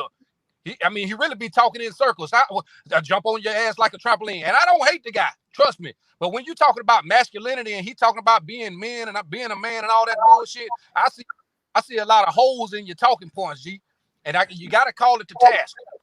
Yeah, no, that was part of what I didn't go as hard as you, and I don't think I've seen as much as you because I didn't see him do that on if Judge Joe Brown said something about Kamala Harris and he completely folded and don't want no part of that.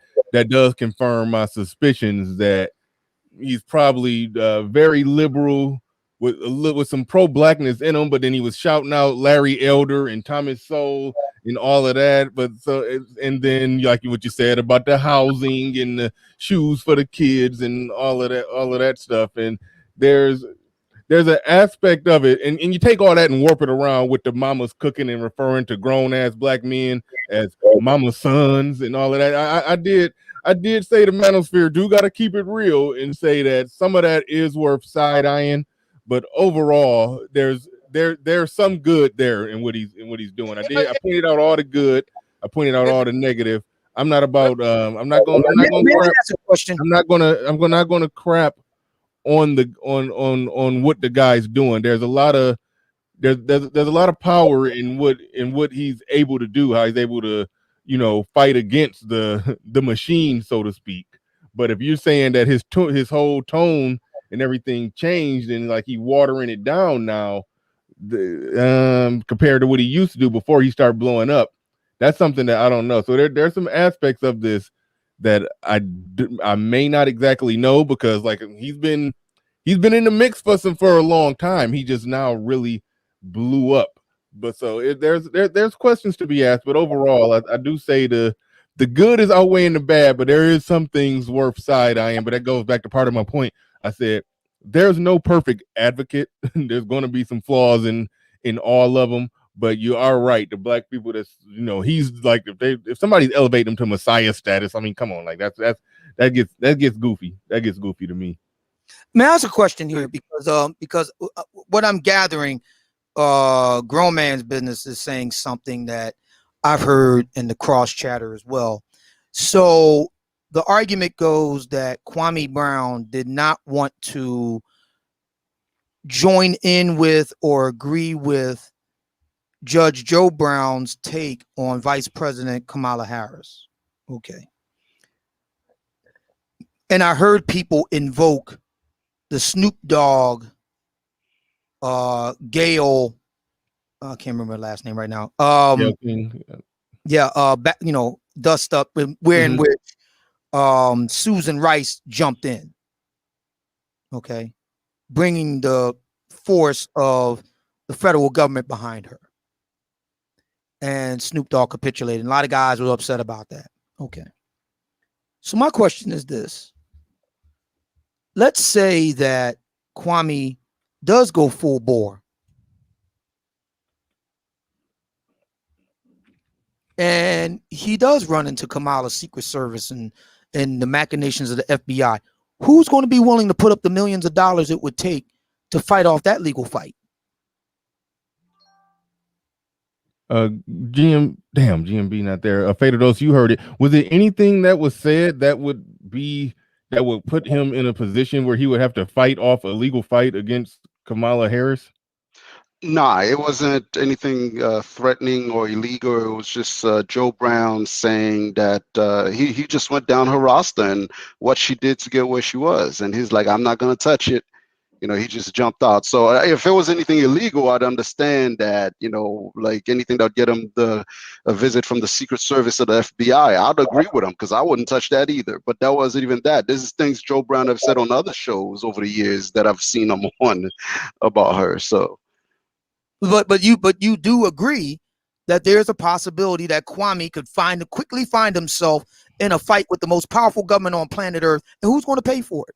Are the guys that are clamoring for him to, why did he back down? Why did he buckle? Are they going to step up with the millions of dollars to do it, and the lawyers?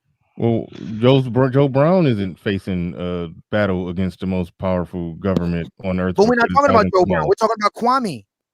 Well, Joe Brown can say it and not get challenged. Who's going to be willing to back Kwame if he got into that situation? Who would be willing to do it? Almost like saying who's going to defend somebody after they punch Mike Tyson, but I don't think this is a punch in Mike Tyson situation. I think it was just a conversation. Fatal Dose can confirm that nothing was said that was that bad that will bring Secret Service agents surrounding your house, right? Fatal Dose? I don't know about that one. Willing to find out? Is anybody willing to acid test and find out? I don't know about that one. Okay, Fatal Dose. SKC, you heard what was said? State what was said. Yeah. I mean, he did say that she slept her way to the top, come Lala, some other derogatory stuff or whatnot. And all I'm saying is okay, Judge O'Brien has said a lot of things in the past. He actually repeated a lot of stuff that Snoop said when the whole thing went down with Kobe.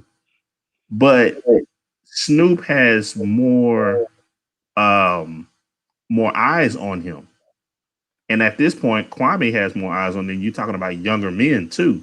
So I don't know. It's like that's a I don't know if somebody could say, oh, there wouldn't be any legal repercussions to that because you're living in the era of cancel culture. I was just about to And say, the sisterhood. I was just about to say, calling the vice president a garden tool could possibly get your channel taken down. I don't think it can get you potentially in some legal trouble or you're locked up, but I don't know. Right. Yeah, the question was about getting the U.S. government involved with whatever statements he made. There was no statements he made to get the U.S. government involved or anything that could be misconstrued as him meaning harm or anything like that towards an elected official who's being protected by the Secret Service. That was the basis of the question. Now, whether or not certain things he said could get him in trouble with his mouth, absolutely. I mean, it was very controversial what Joe Brown was talking about, but that's not what I was referring to, SKC. I was referring back to whether or not there's anything that he said that could get him into legal trouble. Okay, and all I'm saying to you, Fado, is this. We're not living in normal times where it's a thing of, oh, yeah, that wasn't anything specifically legal. I mean, we're living in times of where men can say something absolutely the exact same thing that a woman would say and be torn out the frame for it. That speaks to my point that if he punked out because he didn't want to potentially lose his channel, which may be the cash cow or the vehicle to do everything that he want to do, everything he's saying he's going to do, he need that channel. And if he thought Judge Joe Brown said some things that where if he echoed the sentiments, his channel would be lost.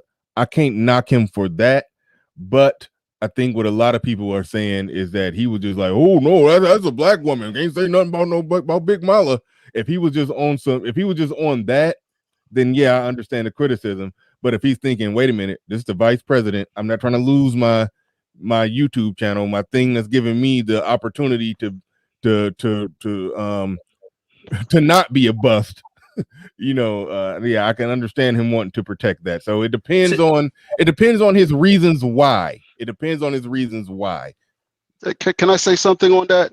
I actually get that. I get that sentiment because I keep my other activities separate from the manosphere because I can't afford, somebody from on this side getting into my business and killing my book sales. Shout out to Ray Clemens. That's been up there for a minute. But shout out to Ray Clemens. Appreciate that. Go ahead, Fatal Dose. Yeah, so I actually get that. Like now I'm thinking about it in that sense. If we're talking about business and making money, that actually makes sense if you would do that. And I can see a situation where I may decide not to talk about it, but I would not present it as if, oh, this is the goddess of the universe and I can't talk about her. I would simply say what you said. Hey, this is the vice president. I don't want to get into any controversial things about talking about her, right? That would make more sense, but that's not what he did. He just jumped back like, oh, that's can't touch her, Okay, so it was like it just looked like mama, like he just was just completely I mean, I didn't see it that way. I just saw it as a guy trying to pick his battles, and I know I understand where people are coming from, but at the same time, when you have a voice and then on top of it, potentially millions to lose, and then on top of that, a family to take care of. I really can't take a lot of stock out of guys that are saying, oh man, just go in, go ham when you don't have a lot to lose. Right. Like we all sit here and refer to shout out to Sub-Zero. He called them small hats, but God's chosen. Like we sitting here censoring ourselves and don't want to say nothing about them because we don't want to get our channels knocked. So that lets you. So if it was in that vein, in that spirit of he don't want to do nothing that's going to mess up his money maker at this point, I But can't knock that's that. Depends on the reason why he did what he did. And so I right. think brothers who jumping down on him, criticizing him, saying he yielding to the gynocracy, that may not be right. But again, calling grown ass black men mama's sons, we losing too many mama's sons out here in these streets. Saying that, that's cringy. That's cringy. But Yeah, but the point is made though here, Bernard, because there is, and we were just talking about this a little while ago about content creators and commenters. See, commenters don't have anything to lose. They can go ahead and say what they want to say in the chat room and go on about their business. But a content creator does have something to lose. And or you could be a smaller content creator who wants to present yourself as I'm the one that's going to say anything so you can get bigger, then criticize those who are bigger, who don't want to lose what they got. And then once you get bigger, then you're going to stop saying all the crazy shit that got you big. That's what a lot of smaller content creators will do. But anyway, that's another story. And I think that that's something that does need to be considered. I mean, yeah, it's easy for you to say that when you ain't got nothing to lose. And that's the problem I have with the commenter aspect with regard to the Black Manosphere, is that do they really even respect what the Black Manosphere is all about? Do they respect the content creators, the work that they do, the stuff that they're putting on the line? Most of these people, using yourself for an example, not only have to look out for yourself, you have to look out for other people, your family, people who depend on you. And these guys, these nameless, faceless guys who have nothing to lose, want you to say all kind of crazy stuff on the grounds that is speaking truth to power. I mean, really?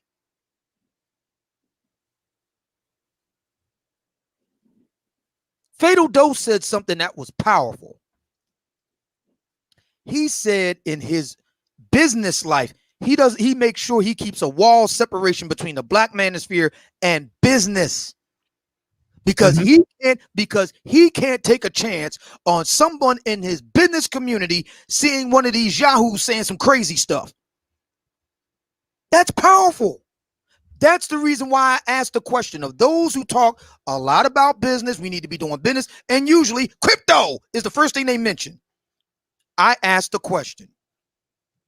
There is what's known as business and commerce. They have chambers of commerce in every major city in the country. Where is the interpersonal relationship in business? With crypto, there is none. You can be a nameless, faceless individual making your trades at home on your computer, and you never have to deal with anybody. But that's not the world that Fatal Dose moves in. Fatal Dose has to make deals with real people in real time. And the fact that he has to keep that separate from what black men are talking about, that should give us all something to think about. And if you don't see a problem with that, you see absolutely no problem with that, then maybe the problem is with you. I don't want to live that way. I don't want to live like that, where I have to hide, what it is that I talk about and stuff like that. Everybody at the Pyramid Club knows who I am and what I'm about. And they have no problem with it. And I'll tell you right now, there's a number of them, women, who are, kind of taken aback by what I say and stuff like that. But when I sat down with them and talked to them and lay out my lay out my position rather, they come away and say, yeah, I can see where he's going with that. I may not like the way that he says it or the way that he goes about it, but he does have a point. He does make a point. But see, you can't do that with a crypto situation. At least none that I'm aware of. I stand to be corrected, but you can't really do that with a crypto situation. But I can go to a social club predicated on business and do that, where business deals are made. And so when I hear brothers talking about we need to be getting this money up and getting business and stuff like that, my question becomes, okay, what kind of business are we talking about? And it seems like crypto is the number one thing that comes about. And my question becomes, okay, where's the social element of that? Where's the interpersonal skills with that? Where is it? Okay.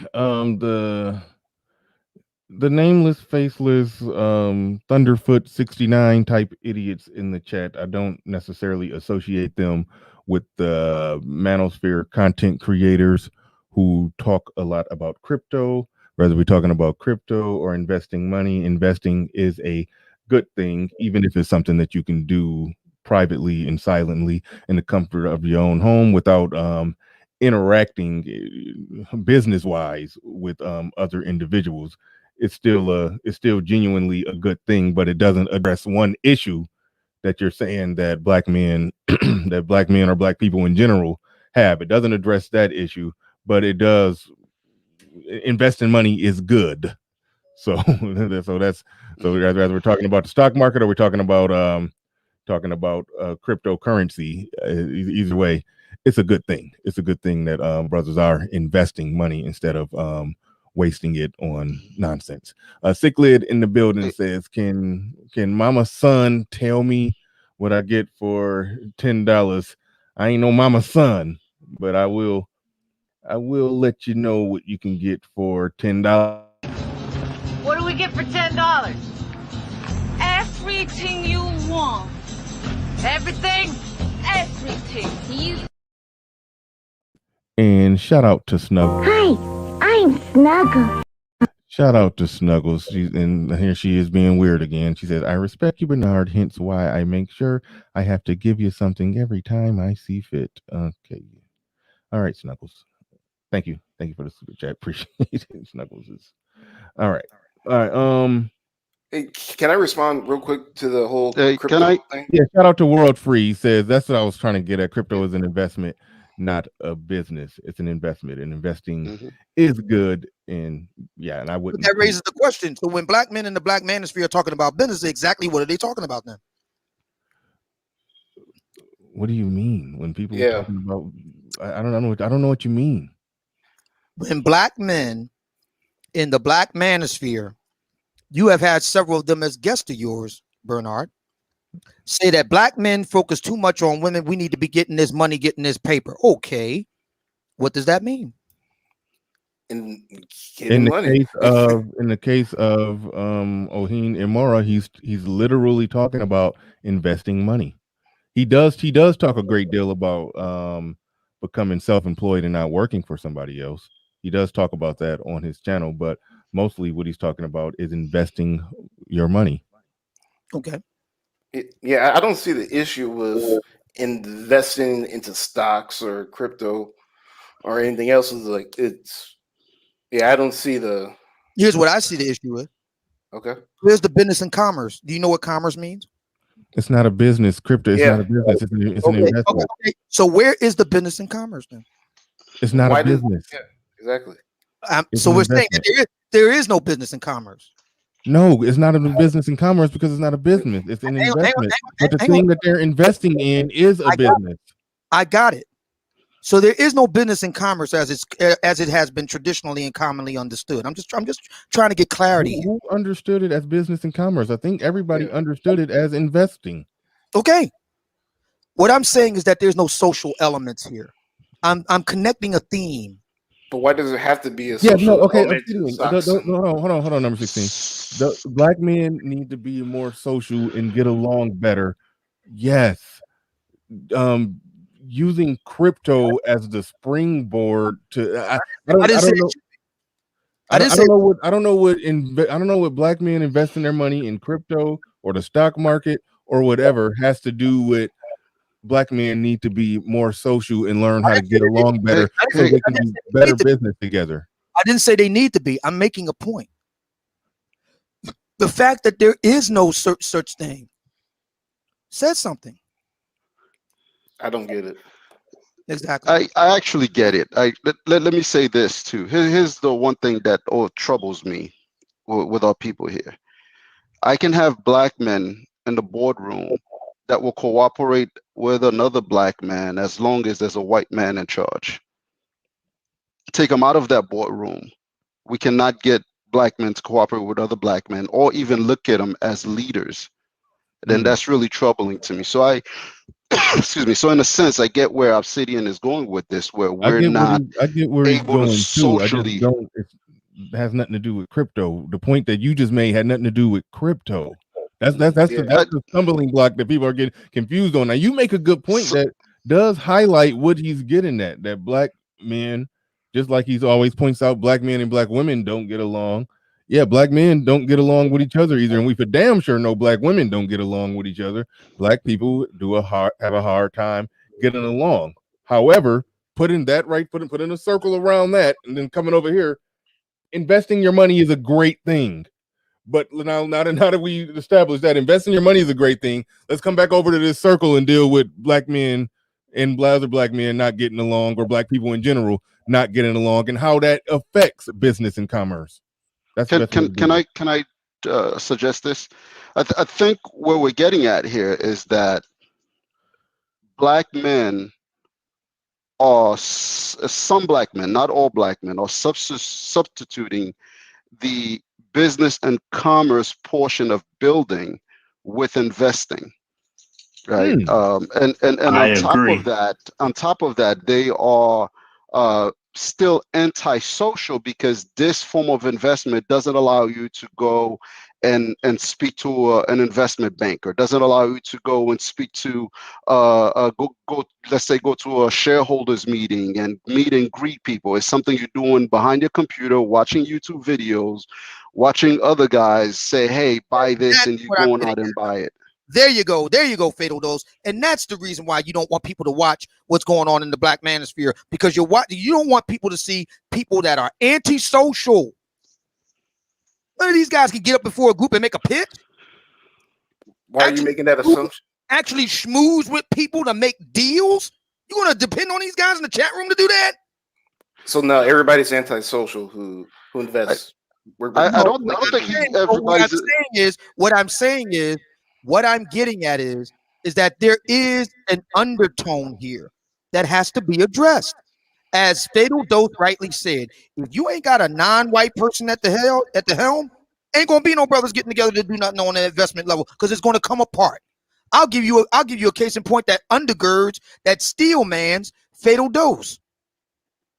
Dr. Boyce Watkins came under fire for it being revealed that a lot of the stuff that he was doing was actually being spearheaded by an Asian guy.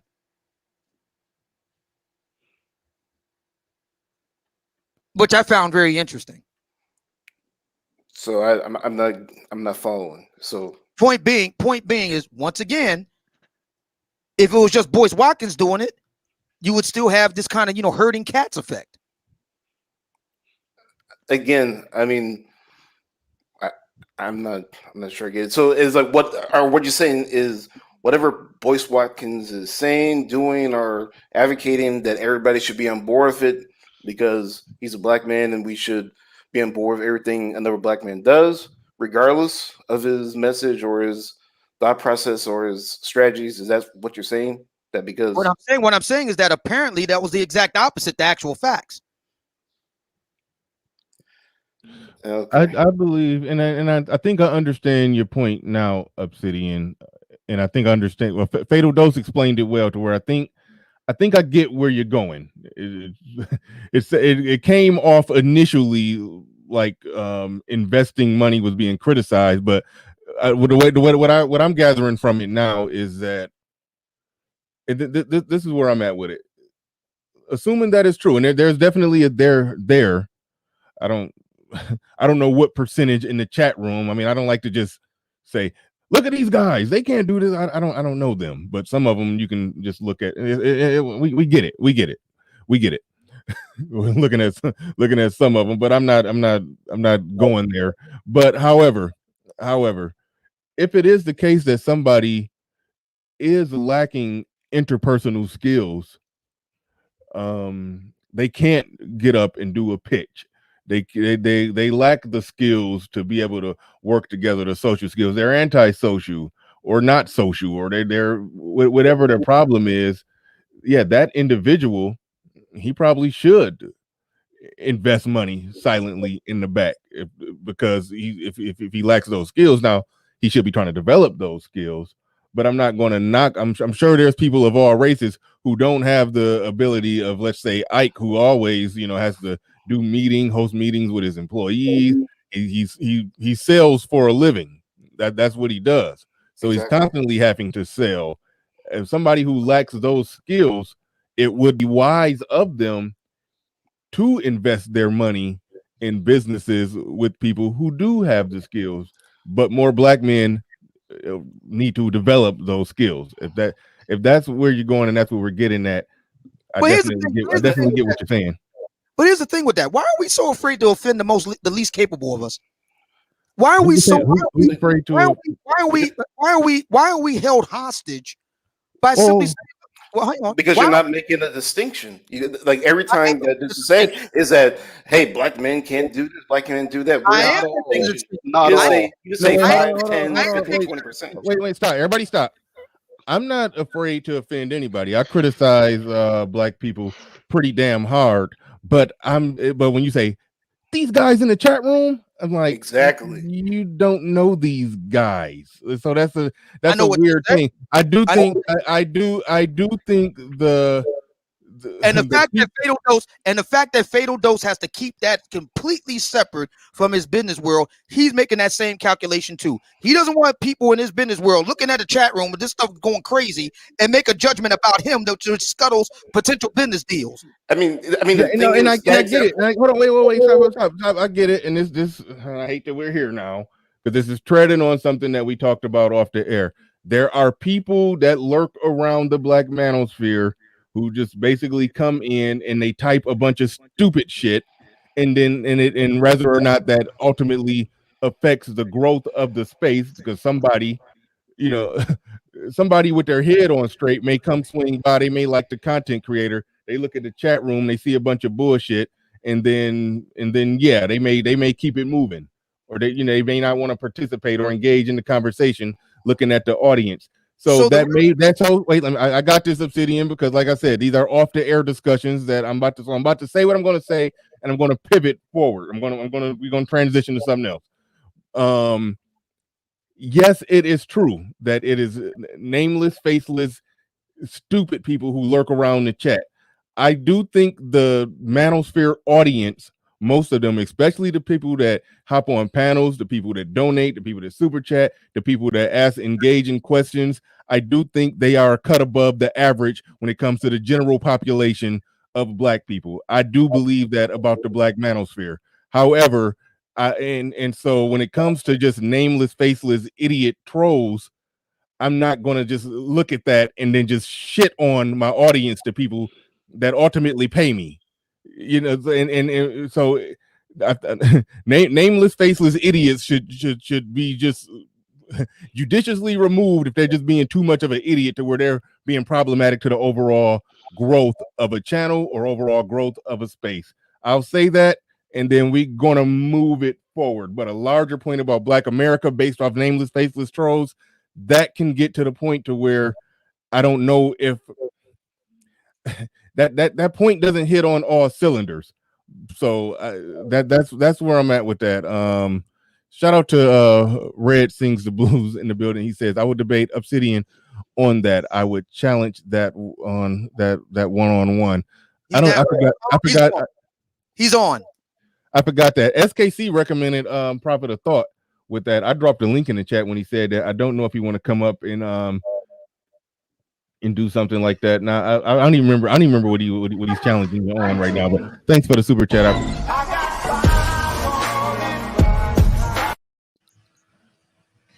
All right.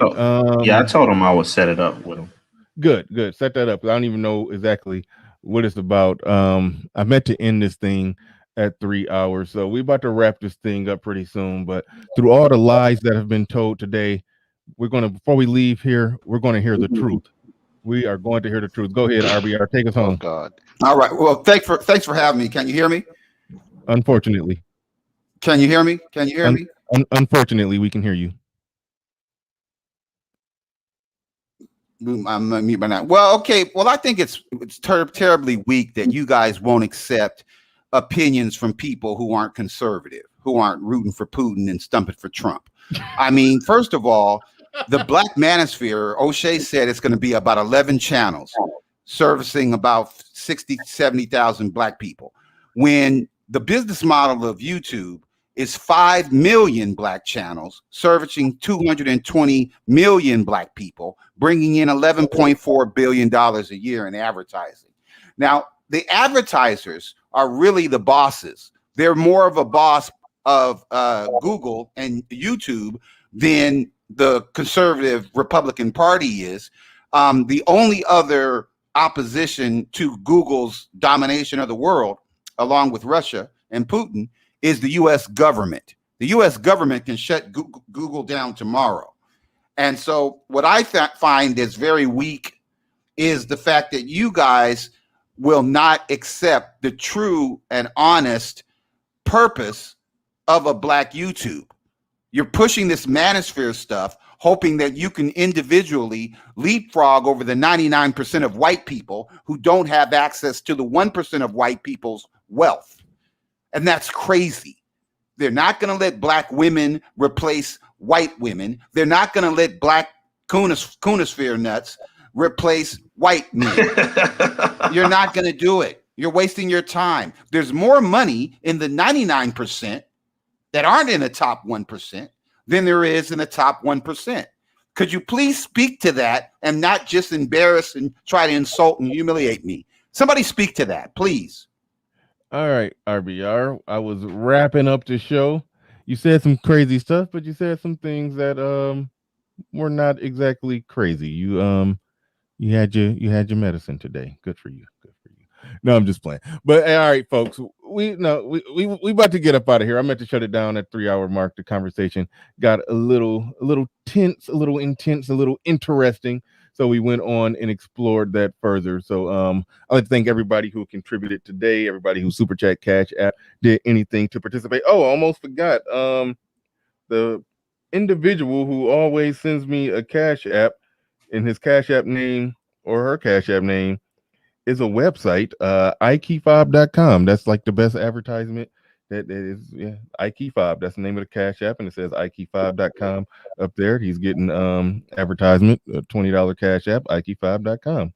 Way to go. Way to very smartly advertise. And Doris Miles with a Cash App. Thank you very much for that. She said, sorry, I should have read it first. She said no shout out, but I shouted her out. Too bad. Deal with it. No, I apologize. I do that all the time by accident. When people send me a Cash App and don't want to shout out, I accidentally shout you out. So I do apologize for that. But thank you to everybody who is the Super Chat, Cash App. Do anything to support the show in any way, shape, or form, whether you like, share, subscribe, disliked, or just watched in indifference. You my bad. I apologize. Yeah, you are certainly appreciated. Certainly appreciate it. And with that said, we are out of here. Peace.